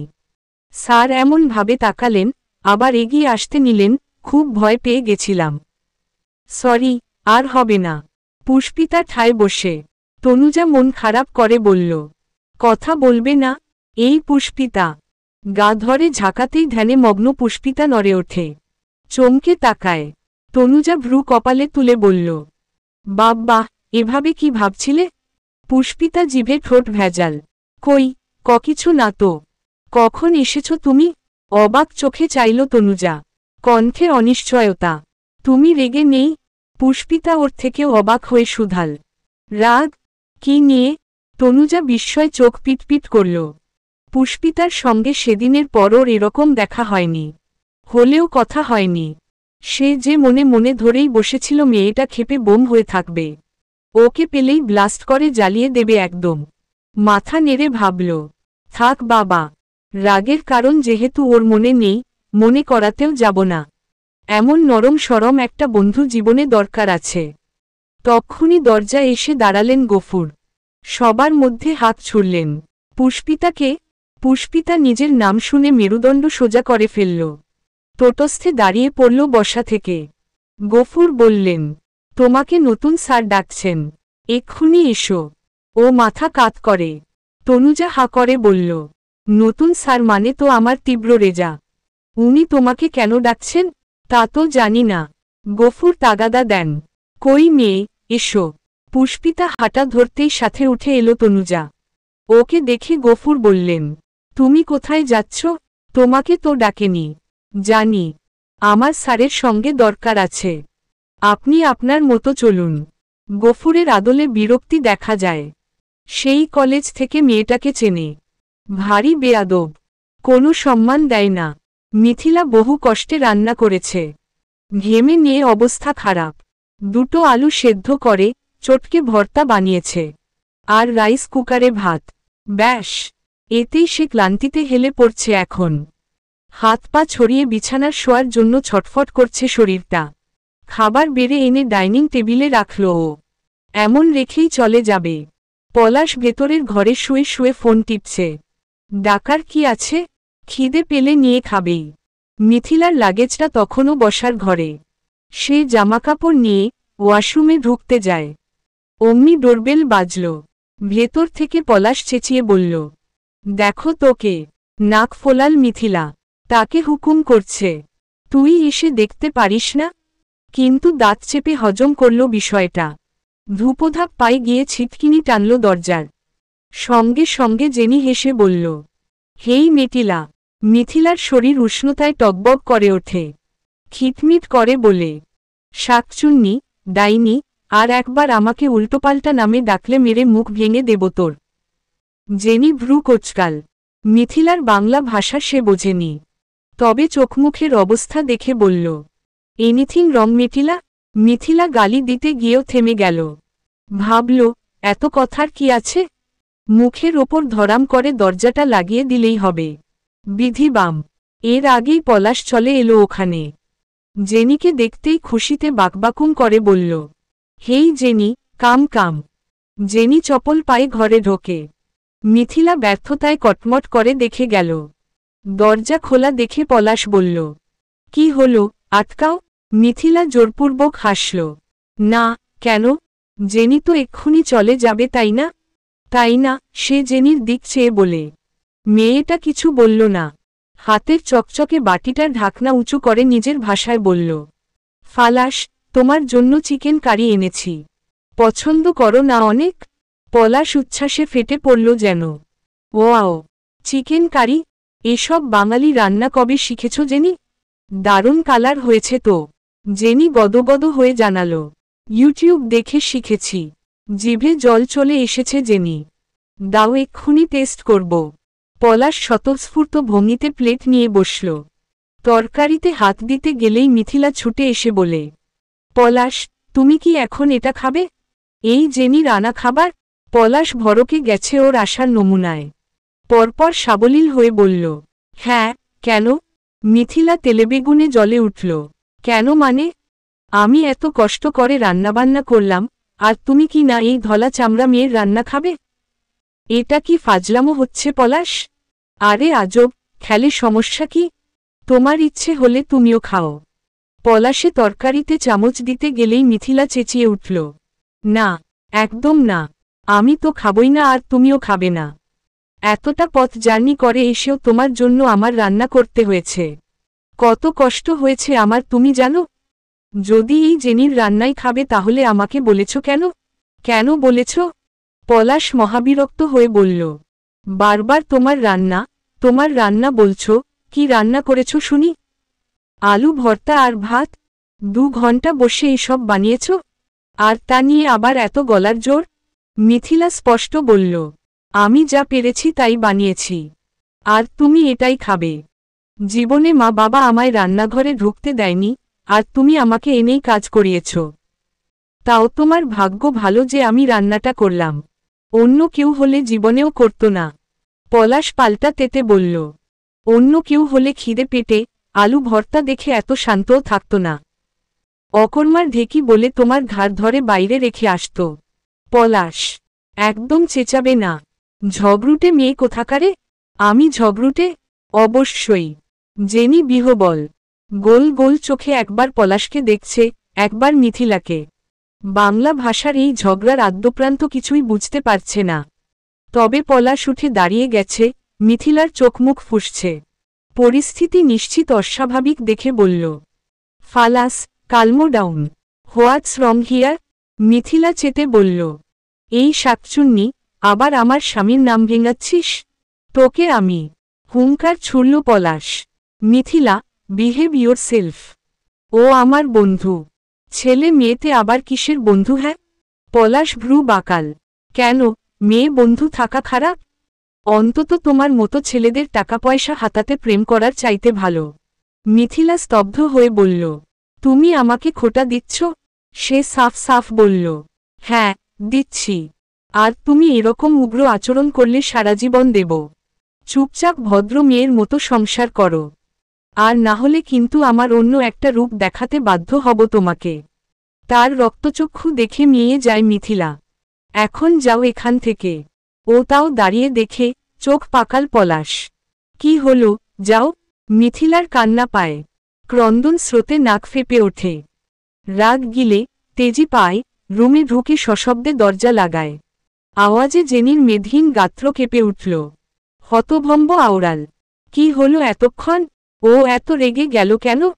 পলাশ জবাব দিল না। সে আবার বলল, ও তোমার কে হয়? পলাশ 2 আঙুলে কপাল ঘষছে। ছোট্ট উত্তরে বলল, মেইড। জেনি খুব বিস্ময় নিয়ে বলল, মেইড হয়ে এমন ব্যবহার করে? দেখে তো মনে হচ্ছিল ঝগড়া করছে। উত্তরে পলাশ ঠান্ডা চোখে তাকায়। আচমকা ঠোঁট টেনে হাসে। বাংলাদেশি তো, ওদেশে সবার গায়ে একটু আধটু তেল বেশি। যাক গে, কিছু মনে করো না। এক বাপকে মেনে নিল জেনি। হেসে বলল, আচ্ছা। করিম শাহের টং দোকানে প্রতিদিন কার ভিড়, কিন্তু আজকে সেখানে রাহাতের চেনা মুখগুলো নেই। মিরাজ, মুশফিক, শাফিন, আরমান কাউকেই গত কয়েকদিন ধরে দেখতে পাচ্ছে না। সব চাইতে যার খোঁজে বেকুল তার ক্ষুদ্র মন, সেই বিট্টু অবধি নেই। বিগত কদিন যাবৎ তাদের খুঁজে খুঁজে হতাশ রাহাত আজ ধৈর্য হারিয়ে দোকানের কাছে গিয়ে দাঁড়াল। আড্ডায় মশগুল ছেলেপেলেদের দিক বাক্য ছুড়ল। বিট্টু ভাইয়া কোথায়? হঠাৎ প্রশ্নে ওরা থামে, তাকায় ওর দিক। রাহাত তাদের পরিচিত। সাব্বির বলল, আরে ভাইয়ের ফ্যান যে। কি খবর তোমার? অনেকদিন পর দেখা দিলে। রাহাত ওসব খুচরো আলাপে গেল না। তার চিত্ত ছটফটে, অস্থির। বিট্টু ভাইয়াকে ইদানিং এখানে দেখা যায় না কেন? কোথায় উনি? ভাই তো জরুরি কাজে গেছে, আসবে মেলাদিন পর। কোথায় গিয়েছে সেটা আমাদের বলেনি। মুশফিক ভাইরা জানতে পারে। রাহাত ব্যগ্র কণ্ঠে শুধায়, ওনারা কোথায়? ওনারাও কাজে গিয়েছে। কেন বলো তো? রাহাতের মুখে আমাবস্যা নামল। মনের আশপাশ ছেয়েছে তমসায়। হুটহাট কি কাজে গেল সবাই? সবাইকে বাদ দিয়ে হলেও বিট্টু ভাইকে তো তার প্রয়োজন।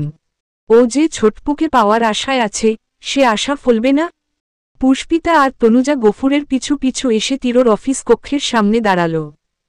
তনুজা উকিঝুঁকি দেয় ভেতরে। তীব্র চেয়ারে বসে, গায়ে পেস্ট রঙের শার্ট, একেবারে বিধিবৎ বসনভূষণে নজরকাড়া চেহারা। তনুজার চোখ জুড়িয়ে যায়, মুগ্ধতায় দু চারবার আউড়ে ফেলে। আহা আহা, গফুর ডাকলেন, স্যার। তীরর সামনে অন্য একজন পুরুষ বসে, দরজার দিকে পিঠ ফেরানো তার। কথা বলছিল দুজনে। ডাক শুনে তাকাল। গফুর পুষ্পিতাকে দেখিয়ে চলে গেলেন। অথচ তীব্র প্রথমেই তনুজাকে বলল, আপনাকে তো ডাকা হয়নি। মেয়েটা ঠোঁট ফাঁকা করে চেয়েছিল এতক্ষণ। তীরর হঠাৎ বাক্যবাণে নড়ে ওঠে। জি না মানে? তীরর পুরু কণ্ঠ, আপনি ক্লাসে যান। তনুজার মুখটা ছোট হয়ে এলো। পুষ্পিতার দিক একবার অন্ধকার আননে চেয়ে চলে গেল চুপচাপ। পুষ্পিতা মায়া মায়া নেত্রে ওর প্রস্থান দেখে। আহারে, মেয়েটার স্যারকে এত পছন্দ, আর স্যারই কি না ধমকে পাঠিয়ে দিলেন। তীব্র তখনই ডাকল, ভেতরে এসো। পুষ্পিতা খানিক অবাক হয়। তনুজাকে তো স্যার আপনি করে বললেন, ওকে তুমি বলে কেন? পাশাপাশি বাসা দেখে? সে কক্ষে ঢোকে ছোট ছোট কদমে। এসে দাঁড়াতেই পিঠ ফেরানো মানুষটা ফিরে চাইল। গাল ভরে হেসে শুধাল, কেমন আছো ভা? পুষ্পিতা বিস্ময়াবহ। ইনি ওকে চিনলেন কি করে? ও জিজ্ঞাসু চোখে তীরর দিক চাইল। সেই নিজে থেকেই বলল, ও নাহিদ। আমার সাথে থাকে, তোমাদের পাশের ফ্ল্যাটেই। তারপর একটু থেমে বলল, তুমি এখনই ওর সঙ্গে বাসায় চলে যাবে। ছুটি অবধি অপেক্ষা করতে হবে না। পুষ্পিতা বিভ্রান্ত, বিমূর্ত। তীব্র তার চেনা, শিক্ষক মানুষ। অনেকবার দেখা হয়েছে। ওনার সঙ্গে একসাথে আসতেই তো কতটা অস্বস্তি হচ্ছিল। কিন্তু এই লোকটাকে দেখল আজ প্রথম। অচেনা লোকের সঙ্গে যাবে কেমন করে? কিছু কি হয়েছে স্যার? চিন্তিত কণ্ঠের বিপরীতে জবাব এলো কাঠখোট্টা রূপে। হ্যাঁ, ওই ছেলেগুলো তোমার জন্যে বাইরেই অপেক্ষা করছে। পুষ্পিতার শীর্ণ বক্ষস্থল ছ্যাত করে ওঠে। হরিণী নয়ন বৃহৎ হয়ে এলো আতঙ্কে। ওকে ঢোক গিলতে দেখে মনে মনে হাসল তীব্র। আরেকটু রং ছড়িয়ে বলল, এখন চলে গেলে তুমি নিরাপদ। কারণ সেই নিরাপত্তার দায় আমার। কিন্তু ছুটির পর যেতে চাইলে? পুষ্পিতা উদ্বেগ নিয়ে বলল, কিন্তু স্যার, আমি তো চলে যাব, আপনি? ওরা যদি আপনার ক্ষতি করে? তীরর কথা মাঝপথে থামল। এই কথাটুকু সে আশা করেনি। ভীতু মেয়ে তার জন্য চিন্তা করছে। অথচ মুদে আসা শীতল দৃষ্টি তৎপর গায়েব করে ফেলে। স্থূল কণ্ঠ, ঠোঁট নেড়েচেড়ে জানায়, আমার সমস্যা হবে না। তুমি এই ক্লাস করে চলে যেও। পুষ্পিতা দ্বিধাগ্রস্ত। কিন্তু স্যার নিশ্চয়ই খারাপ চাইবে না। সংখ্যাতীত সংশয় সমেত মাথা কাত করল একপাশে। কিন্তু স্যার যে শুধু শুধু ওর জন্য ঝামেলায় জড়ালেন। এখন ওনার সমস্যা হলে? তীব্র ওর মন্দিধা বুঝল কি না কে জানে। ঠান্ডা গলায় তর্জন দিল, এখন যাও। নাহিদ অপেক্ষা করবে তোমার জন্য। পুষ্পিতা ঘাড় হেলাল, ফিরে গেল কোমল পায়ে। তীব্র তাকিয়ে থাকে গমনপথে। নাহিদ বলল, কি চুপচাপ, নরম মেয়ে? তোর তো পুরো অপোজিটরে বিট্টু। তীব্র চাপা কণ্ঠে ধমকাল, এই নামে ডাকবি না এখানে, আর কতবার বলতে হবে? সে জিভ কাটে, সরি, সরি। তীব্র হঠাৎ হাসল, চেয়ারে এলিয়ে দিল চওড়া পিঠ। দৃষ্টি স্থির রেখে বলল, ইটস কল্ড কম্বিনেশন। প্রতিটি মানুষের তার বিপরীত চরিত্রের প্রতি আকর্ষণ থাকে। তীরর আকর্ষণ এতটাই তীব্র যে এক ঝটকায় সে আজ মাস্তানি রেখে এই চেয়ারে বসে। তফাৎ শুধু এখানেই। নাহিদ মাথা চুলকাল, ঘটে এসব ঢোকেনি। হাতঘড়ি দেখে নিল একবার। পুষ্পিতাকে সাথে নিতে একটু সংকোচ হচ্ছে। শত হলেও ভাবি মানুষ। এই বিট্টুটা যে কখন কি চায় কে জানে। কলেজ ছুটি হয়েছে। তিনজন হৃষ্টপুষ্ট আর একজন হ্যাংলা পাতলা যুবক গেটের বাইরে দাঁড়িয়ে। ওদের নজর ওত পাতা শিকারীর ন্যায়। দুজনের হাতে মোটা লাঠি, বাকি দুজনের পকেটে ধারাল ছুরি। একে একে সবাই বের হলো গেট থেকে।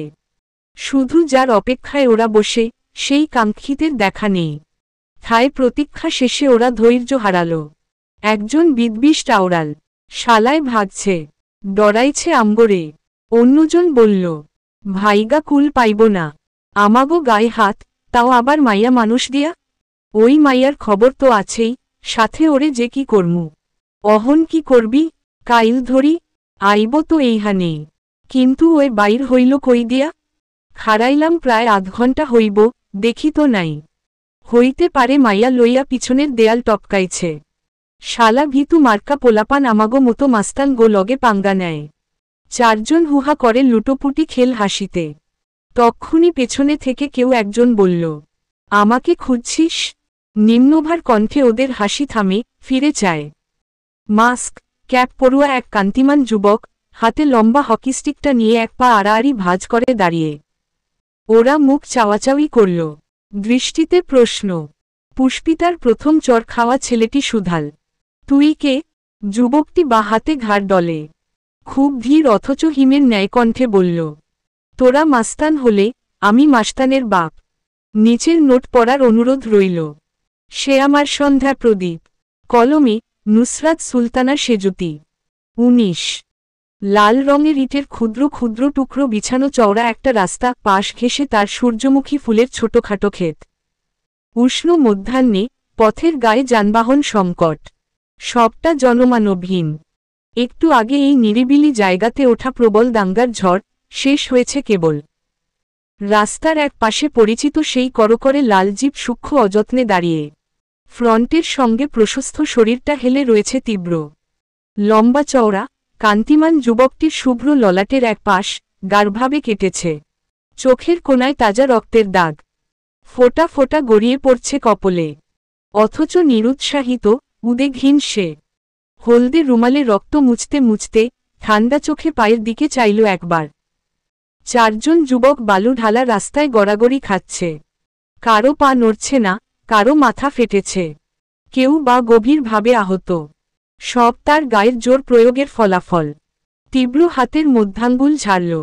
আঙুলের ডগাটাও কেটেছে, টনটন করছে কবজি।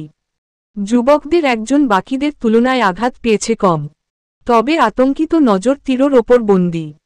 সে নিশ্চিত, সম্মুখের ব্যাপ্ত চেহারার ছেলেটির গায়ে অসুরের ন্যায় শক্তি। অথচ বন্ধুরা কি বলে এনেছিল এখানে? কলেজের টিচার, ভোলাভালা দেখতে, জেন্টেলম্যান। দু এক ঘা খেলেই বাপ বাপ বলে পালাবে। অথচ সে এমন এক গুন্ডা পাঠিয়ে দিয়েছে, যে রীতিমতো ঘোল খাওয়ালো ওদের।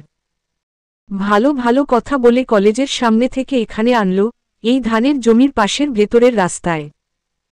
আর তারপর, কথাবার্তা ছাড়াই এমন মারতে শুরু করল যে, ওরাই বাপের নাম ভুলে গেছে এখন। সে একবার ভীত চোখে ধুলোর ওপর পড়ে থাকা হকিস্টিকটাকে দেখল। এটা দিয়ে পেটাতে পেটাতে একেবারে কামতামাম করে দিয়েছে ওদের। বাম হাতটায় কি অসহ ব্যথা। কোনোদিন আগের মতো নাড়াতে পারবে কি না কে জানে। এমন দস্যুর মতো জোরে ছেলের গায়ে এলো কি করে? তীব্র হঠাৎ চাইতেন ছেলেটা চটপট মাথা নামিয়ে নিল। ও হাসে। বুঝতে পারে তার মনের ভাষা। এই নিরোধ লড়াইয়ে সে নিজেও প্রহৃত। তাতে কি? এসব তার নিকট ভ্রুক্ষেপ করার মতন কোনো ব্যাপারই নয়। ও রক্ত চুপচুপে হওয়া রুমালটা আচমকা ছেলেটার মুখের ওপর ছুঁড়ে মারতেই আতকে চাইল সে। ভাবল, হয়তো আবার তেড়ে আসছে। তীব্র শব্দ করে হেসে উঠল এবার। মানুষকে ভয় দিতে, ভয় পেতে দেখতে তার আনন্দ হয়। এখনও হল। এসে এক হাঁটুমুড়ে ওর সামনে বসতেই গুটিয়ে বসতে চাইল ছেলেটা। পারল না, হাঁটু থেকে পায়ের গোড়ালি অবধি ব্যথায় বিবশ বলে। তীব্র ওর কাছে বসে ওর মতোই বড় বড় চোখ করে শুধায়, ভয় পাচ্ছিস আমাকে? ছেলেটা বিলম্বে মাথা নাড়ল, পাচ্ছে। তীব্র তুষ্ট হয়ে বলল, গুড, সব সময় পাবি। কেউ আমাকে ভয় পেলে আমার ভালো লাগে, এনজয় করি। তোকে একটু কম মেরেছি কেন বলতো? ছেলেটা চেয়ে থাকে শঙ্কিত নজরে। তীব্র সুস্থ না অসুস্থ বিভ্রান্ত সে। মুখটা মাস্কের আড়ালে বিধায় দেখা যাচ্ছে দুটো বিলাই চোখ। অথচ ক্রোধিত ওই চাউনি যেন শতাধিক ভয়ানক। তীব্র নিজেই বলল, তোর শরীরে বাকিদের তুলনায় মাংস কম, তাই পেটাতে মায়া লেগেছে। আর তখন তুই বললি না আমি দেয়াল টপকে পালিয়েছি? তাই মনে হলো তোর সাথে আলাপ হওয়া দরকার। আমাকে চিনিস? ছেলেটা ঢোক গিলে দুপাশে মাথা নাড়ে। ও বলল, বিট্টু মাস্তানের নাম শুনেছিস? ছেলেটা কয়েকবার মনে মনে আওড়াল। সে গাজীপুরের প্রত্যন্ত অঞ্চলে থাকে, মফস্বলে এসেছে কয়েক মাস। চেনে না বুঝতে পেরে তীব্র নিজেই বলল, কুয়োতে থাকলে সমুদ্রের বাদশাহ নাম শুনবি কি করে? নিজের এলাকায় কুকুরও রাজা, আসল রাজা সে, যে অন্য এলাকাতেও নিজের দম দেখানোর ক্ষমতা রাখে। বুঝলি? সে মাথা হেলাল। তীব্র উঠে দাঁড়াল, দর্প নিয়ে বলল, একসাথে ৬-৭ জনকে অনেকবার পিটিয়েছি। তোরা দুজন কম নিয়ে এসে আমার সুবিধে করার জন্য থ্যাঙ্কস। ছেলেটা মুখ শুকনো করে মাথা নোয়াল। তারপর মায়া মায়া চোখে তাকালো তার দলবলের দিকে। এক একজন এমন মার খেয়েছে, কি করুণ অবস্থা। তবে শুধু যে ওরাই খেয়েছে তাও নয়, মেরেছেও লোকটাকে, কিন্তু বিশেষ সুবিধা করতে পারেনি। ৪ জন মিলে সামান্য একজন ওদের কুপোকাত করে ছাড়ল। হাত চেপে ধরলে পা দিয়ে বুকে লাথি মেরেছে। আর তার এমন শক্তি যে উড়োপাতার মতন ছিটকে গিয়ে পড়েছে ওরা। মারপিট করল এমনভাবে যেন পেশাদার কোন মাস্তান। তীরুর মাথার ক্যাপটা ধস্তাধস্তিতে ধুলোর ওপর পড়ে গেছে। সোনালি চুল খাড়া হয়ে আছে, চকচক করছে রোদের আলোয়। তবে তুলে নেওয়ার মতো আগ্রহ হল না। সিগারেটের তৃষ্ণা পেয়েছে তার। পকেট হাতাল, লাইটার, সিগারেট কিচ্ছু নেই দেখে তাকালো ছেলেটার দিক। মোটা গলায় সুধাল, সিগারেট আছে? সে ভড়কে গেল, ভ্যাবাচেকা খেল। এতক্ষণ মেরে ধরে সিগারেট চাইছে? গোল গোল চোখ দুটো ধাতস্থ হল দেরিতে। দুদিকে মাথা নেড়ে বোঝাল, না। তীরুর মেজাজ বিগড়ায়, যেন সাথে সিগারেট না থাকা এক দণ্ডনীয় অপরাধ। সঙ্গে সঙ্গে একটা প্রকাণ্ড লাথি মারল ওর উরুতে। ছেলেটা মৃদু আর্তনাদ করে কাত হয়ে পড়ে যায় মাটিতে। তীরুর সাংঘাতিক প্রহারে এমনিতেই অবস্থা খারাপ। সেই একটু আস্ত ছিল, বাকিরা তো হিমশিমে দশায়। কিন্তু এই লাথিতে হাড্ডি নড়ে যাওয়ার জোগাড়। তীব্র ঘুরে গিয়ে পালের গোদার কাছে দাঁড়াল। ছেলেটা বুক চেপে ধরে লেপ্টে আছে মাটিতে। তীব্র ঠিক সেখানেই পা দিয়ে চেপে ধরল। বুটের ঘায়ে ছিন্ন স্থানে ফের আঘাতে জোরেশোরে আর্তনাদ করে উঠল সে। তীব্র দাঁত পিষে পিষে বলল, মাদারোর বাচ্চা, বিট্টুর সঙ্গে লাগতে আসার সাহস করিস? কত বড় কলিজা তোদের! ভালো কথা বলি শোন, এই কলেজে হাজার হাজার মেয়ে পড়ে। তোরা সবগুলোকে বিরক্ত কর, যা মন চায় বল, কিন্তু ওই যে ওই মেয়ে, ওর দিকে ভুলেও তাকাবি না।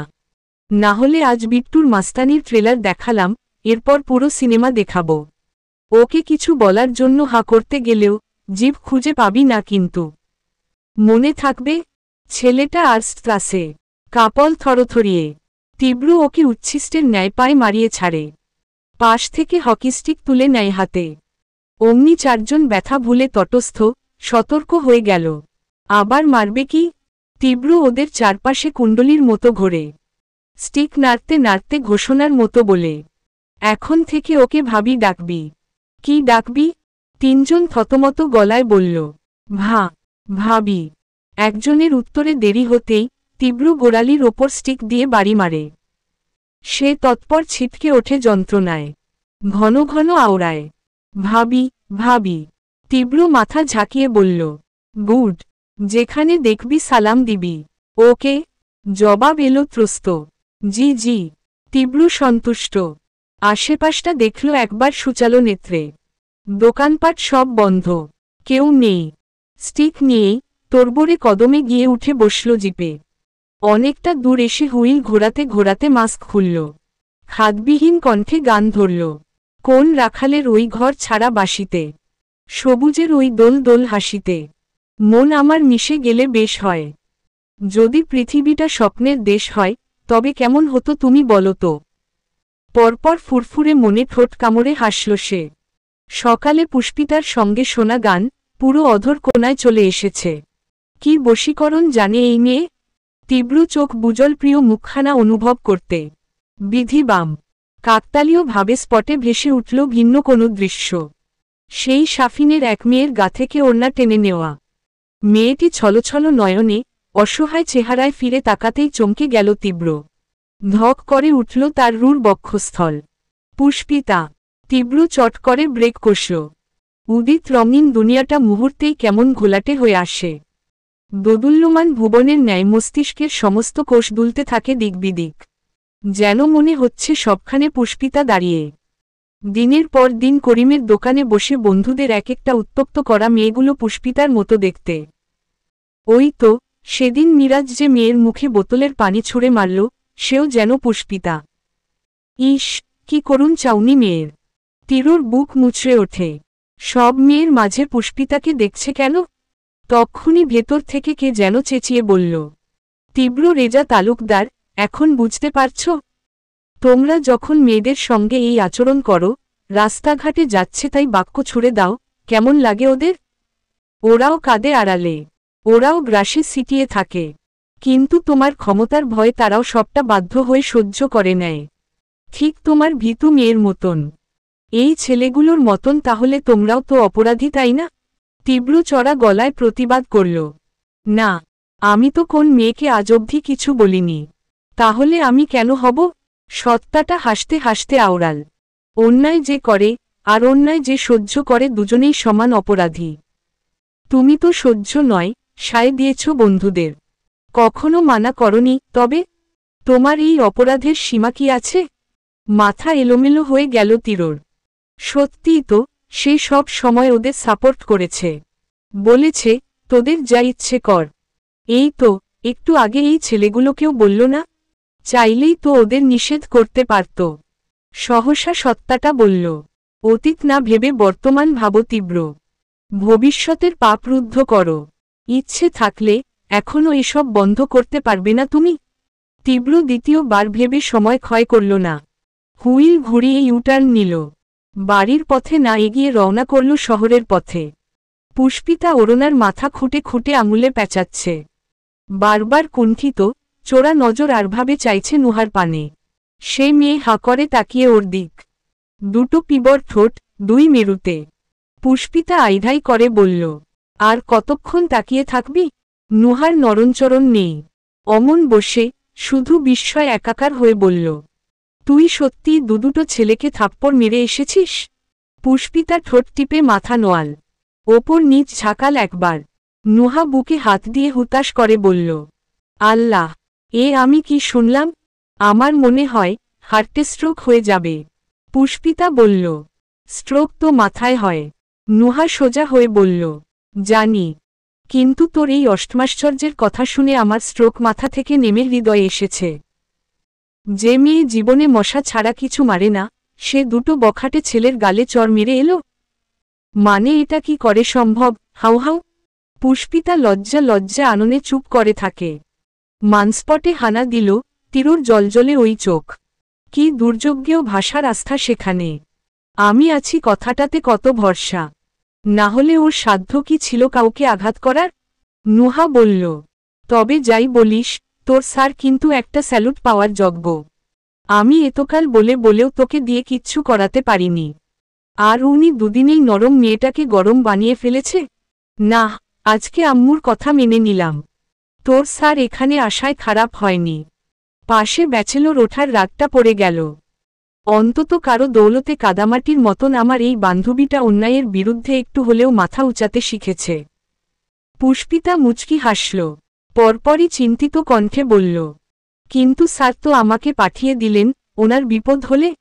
নুহা কিছু বলতে যায়, আচমকা ওদের জানলায় ঢিল ছুড়ল কেউ একজন। শব্দে চমকে উঠল দুজনে। নুহার পিঠে লেগে পায়ের কাছে এসে পড়েছে সেটা। ওরা মুখ চাওয়াচাওয়ি করল। দলিতমথিত কাগজের টুকরোটাকে ঝুঁকে হাতে তুলল নুহা। ভাঁজ খুললে একটা ছোট্ট পাথরের টুকরো বেরিয়ে আসে। ভেতরে এবড়োথেবড়ো হাতে লেখা, প্রেম করবা। নুহা দাঁত চেপে ধরল রাগে। পুষ্পিতা বুঝতে না পেরে বলল, কি হয়েছে? কিন্তু উত্তর পেল না। নুহা ঝড়ের গতিতে গিয়েই জানলার কাছে দাঁড়ায়। বুঝতে বাকি নেই, এসব সেদিনের ওই ছেলেগুলোর কাজ। ক্ষেপে বলল, এই হতচ্ছাড়া, অসভ্যগুলো। ঢিল মারলি কেন ঘরের মধ্যে? জবাব এলো 2 সেকেন্ডে। একটা পুরুষ কণ্ঠ জানালো, আরে মেয়েদের মুখে গালি শুনতেও কি সুন্দর লাগে রে। বুকটা ভরে গেল। তারপর সশব্দে হাসল দুটো স্বর। নুহা তেলেবেগুনে জ্বলে ওঠে। পাড়া মেরে, বুক ভরা ছুটিয়ে দেব কুত্তাগুলো। নুহার হাতে একটা চটকানা খেলে 100 দিন কানে শুনবি না। পুষ্পিতা পিছু হতে চাপা কণ্ঠে বলল, আহা, মানুষজন শুনতে পাবে। নুহা ও ধমক দিল, তুই থামো। অজাতগুলো সামনে আয়। জানলা আটকে কথা বলিস কেন? কে একজন উত্তর পাঠালো, কেন? সামনে এলে বুঝি চুমু খাবে? পুষ্পিতা ঠোঁট চেপে ধরল হাত দিয়ে। চোখ ফুটবল হয়ে গেছে হতভম্বতায়। নুহা উৎসায় থরথর করে উঠল। এক কোপে মাথা কেটে ফেলব শুয়োরের দল। দাঁড়া আসছি, দেখাবো মজা। নুহা তেড়ে তুড়ে বাড়ি থেকে বের হতে চাইলেই পুষ্পিতা হাত টেনে ধরল। যাস না, ওরা খারাপ ছেলে। ছাড় আমাকে। আজ একটাকে যে কি করব। আন্টি আসুক না, তারপর একটা সুরাহা হবে। তুই একা যাস না প্লিজ। ওরা কেমন না কেমন হয়। নুহা দমল খানিক। গতবার আয়শা খাতুন বাড়িওয়ালাকে পাননি। তিনি দেশের বাইরে সপরিবারে ঘুরতে গিয়েছেন। কিন্তু এই অভদ্র ছেলেপেলে তো আজ সীমা অতিক্রম করে ফেলেছে। এখনও যদি স্টেপ না নেয়, তবে একটা যাতাকাণ্ড ঘটতে কতক্ষণ। তীব্র টালমাটাল কদমে ঘরে ঢুকল। সবকিছু কেমন ফাঁকা ফাঁকা লাগছে। বাড্ডায় গিয়ে বন্ধুদের পায়নি। সবগুলো হুটহাট যেন কোথায় গায়েব হয়েছে। কিছু তো জানায়নি ওকে। যে কাজে গেল, হলো না যে। পেয়েছে, তার দলের কনিষ্ঠদের। যদিও ওদেরকে করা ভাবে মানা করে এসেছে, আজ থেকে এখানে আর কোনো মেয়েকে বিরক্ত করা যাবে না। বিট্টু মাস্তানের বাকি সব কাজ চলবে, কেবল মাত্র ইভটিজিং নয়। তীব্র যখন কথাগুলো বলছিল, করিম শাহ হা করে চেয়েছিলেন। তার দুচোখ ভর্তি অবিশ্বাসের আঁচ, তীব্র স্পষ্ট দেখেছে। ভদ্রলোক হয়তো খুশি হয়েছেন, কিন্তু তীব্র ওনাকে খুশি করতে কিছু করেনি। করেছে কেবল মাত্র বিবেকের দংশনে, মানবিকতার দহনের দগ্ধতা থেকে বাঁচতে। অন্য কেউ পুষ্পিতার দিকে নোংরা বাক্য ছড়াতে, তার শরীরটা জ্বলে যাচ্ছিল ক্রোধে। তাহলে ওরাও তো কারো বোন, কারো প্রিয় মানবী। তীব্র ভেতরে এসে দেখল নাহিদ গালে হাত দিয়ে বসে আছে। ওকে দেখেই উঠে দাঁড়াল। তীরর কাটা স্থানে 1 টাইম ব্যান্ডেজ লাগানো। সেই নিজেই লাগিয়েছে। নাহিদ হাহাকার করে বলল, একই। কি অবস্থা তোর? কি হয়েছে? তীব্র ক্লান্ত উত্তরও দিল অবসন্ন গলায়, কিছু না, কিছু না। এরকম কাটল কিভাবে? এক্সিডেন্ট করেছিস? তীব্র জবাব দিল না। বসার ঘরে পাতানো ডিভানে বসে, গ্লাসে পানি ঢেলে নিঃশ্বাস ভরে খেল। নাহিদ নিজের মতো হিসেব কষে ফিসফিস করে সচেতন কণ্ঠে শুধায়, তুই কি আবার মারপিট করেছিস? নিশ্চয়ই ওই ছেলেগুলোকে মেরেছিস, তাই না? তীব্র খুব শীতল চোখে তাকালো। যেই চাউনিতেই উত্তর পরিষ্কার। নাহিদ দীর্ঘশ্বাস ফেলে দুপাশে মাথা নাড়ে। তীব্র বলল, খাবার দে কিছু। সে তাকালো। হতাশ গলায় বলল, প্যাকেট বিস্কিট চানাচুর ছাড়া বাসায় কিছু নেই। নিচে গিয়েছিলাম, খাবার হোটেল সব বন্ধ। যেগুলো খোলা, ওসব তুই খাস না। তীব্র বলল, তুই না বাসা থেকে চাল ডাল কি এনেছিলি? কিছু একটা রান্না করে ফেল। নাহিদ চোখ প্রকট করে বলল, রান্না? আমি তো রান্না জানি না। ওগুলো তো ভাবি জোর করে ধরিয়ে দিয়েছিল। তীব্র রুমের পথে যেতে যেতে বলল, সব ধুয়ে রেডি কর, আসছি আমি। নাহিদের কোটর ছেড়ে মনি দুটো বেরিয়ে আসতে চাইল। বিট্টু করবে রান্না? এটাও সম্ভব? ক্ষুদ্র জীবনে আর কত চমক সইতে হবে তাকে? গোটা বাসা ধোঁয়ায় ভরে গেছে, সেই ধোঁয়ার একাংশ গিয়ে আক্রমণ করেছে নুহাদের ঘরেও। পুষ্পিতা ওড়না মুখে চেপে কাশতে কাশতে জানলা খুলে দিল। যখনই দরজা এলো, দেখল নিঃসহায়ের ন্যায় নাহিদও নাকমুখ চেপে দাঁড়িয়ে আছে বাইরে। ওর কৌতূহল হয়, ধোঁয়া আসছেও তাদের ঘর থেকে। সে মিহি গলায় শুধাল, কোনো সমস্যা হয়েছে ভাইয়া? নাহিদ উদ্বিগ্ন। বলতে গেল, কথা আটকায়। তীরর সাবধানী বাণী মনে পড়ে। পরপর বলতে যায়, আবার আটকাল। তার দুর্বোধ্য, উসখুসে আচরণে পুষ্পিতা হতবুদ্ধি ভাবে চেয়ে। শেষে জিভে ঠোঁট ভেজাল নাহিদ। বলল, আসলে তোমার স্যার খিচুড়ি রান্না করছেন। এসব তারই ফল। জীবনে রান্নাঘরে ঢোকেনি, আর সে করছে রান্না। ওটা তো ও আমাকেও খাওয়াবে। ভাবো তো একবার, আমার ওপর দিয়ে কি যাবে আজকে? নাহিদ দুঃখী দুঃখী চেহারা বানায়। তক্ষুনি ভেতর থেকে তীরর চাপা আর্তচিৎকার ভেসে আসে। শোনা মাত্র নাহিদ ছুটে যায় ঘরে। পুষ্পিতা দাঁড়িয়ে থাকতে পারল না, বিপদের আভাস শুনে, কোনো কিছু না ভেবে, নিজেও গেল দ্রুত। তীরর আঙুল আগেই কাটা ছিল। পেঁয়াজ কাটতে গিয়ে সেখানেই ছুরির ধার বসেছে আবার। সমস্ত রান্নাঘর এলোমেলো। ইউটিউবে খিচুড়ির রেসিপি ছেড়ে রাখা। চুলার ওপর কড়াইয়ে পেঁয়াজ রসুন সহ পোড়া তেল পড়ে আছে। একবার বসিয়ে পুড়ে ফেলার পর আবার পেঁয়াজ কাটছিল ও। নাহিদ এসেই দেখল হাত থেকে রক্ত পড়ছে। হাহুতাশ করে বলল, হায় হায়, এত রক্ত! হাত কাটল কিভাবে? সাবধানে কাজ করবি না। তীব্র নিরুৎসাহিত বলল, এত রিয়্যাক্ট করার কিছু হয়নি। এমন ছোটখাটো কাটায় বিট। আচমকা নাহিদের পেছনে চোখ যেতেই কথা সেখানেই স্থগিত। পুষ্পিতা শুকনো, ভীত চেহারায় দাঁড়িয়ে আছে। তীব্র ঝট করে ছুরি রেখে আঙুলটা চেপে ধরে বলল, উফ, এত ব্যথা! জলে যাচ্ছে হাতটা। নাহিদ প্রথমে বোঝেনি। উৎকণ্ঠিত হয়ে বলল, ওয়েন্টমেন্ট আনছি, দাঁড়া, একটু দাঁড়া।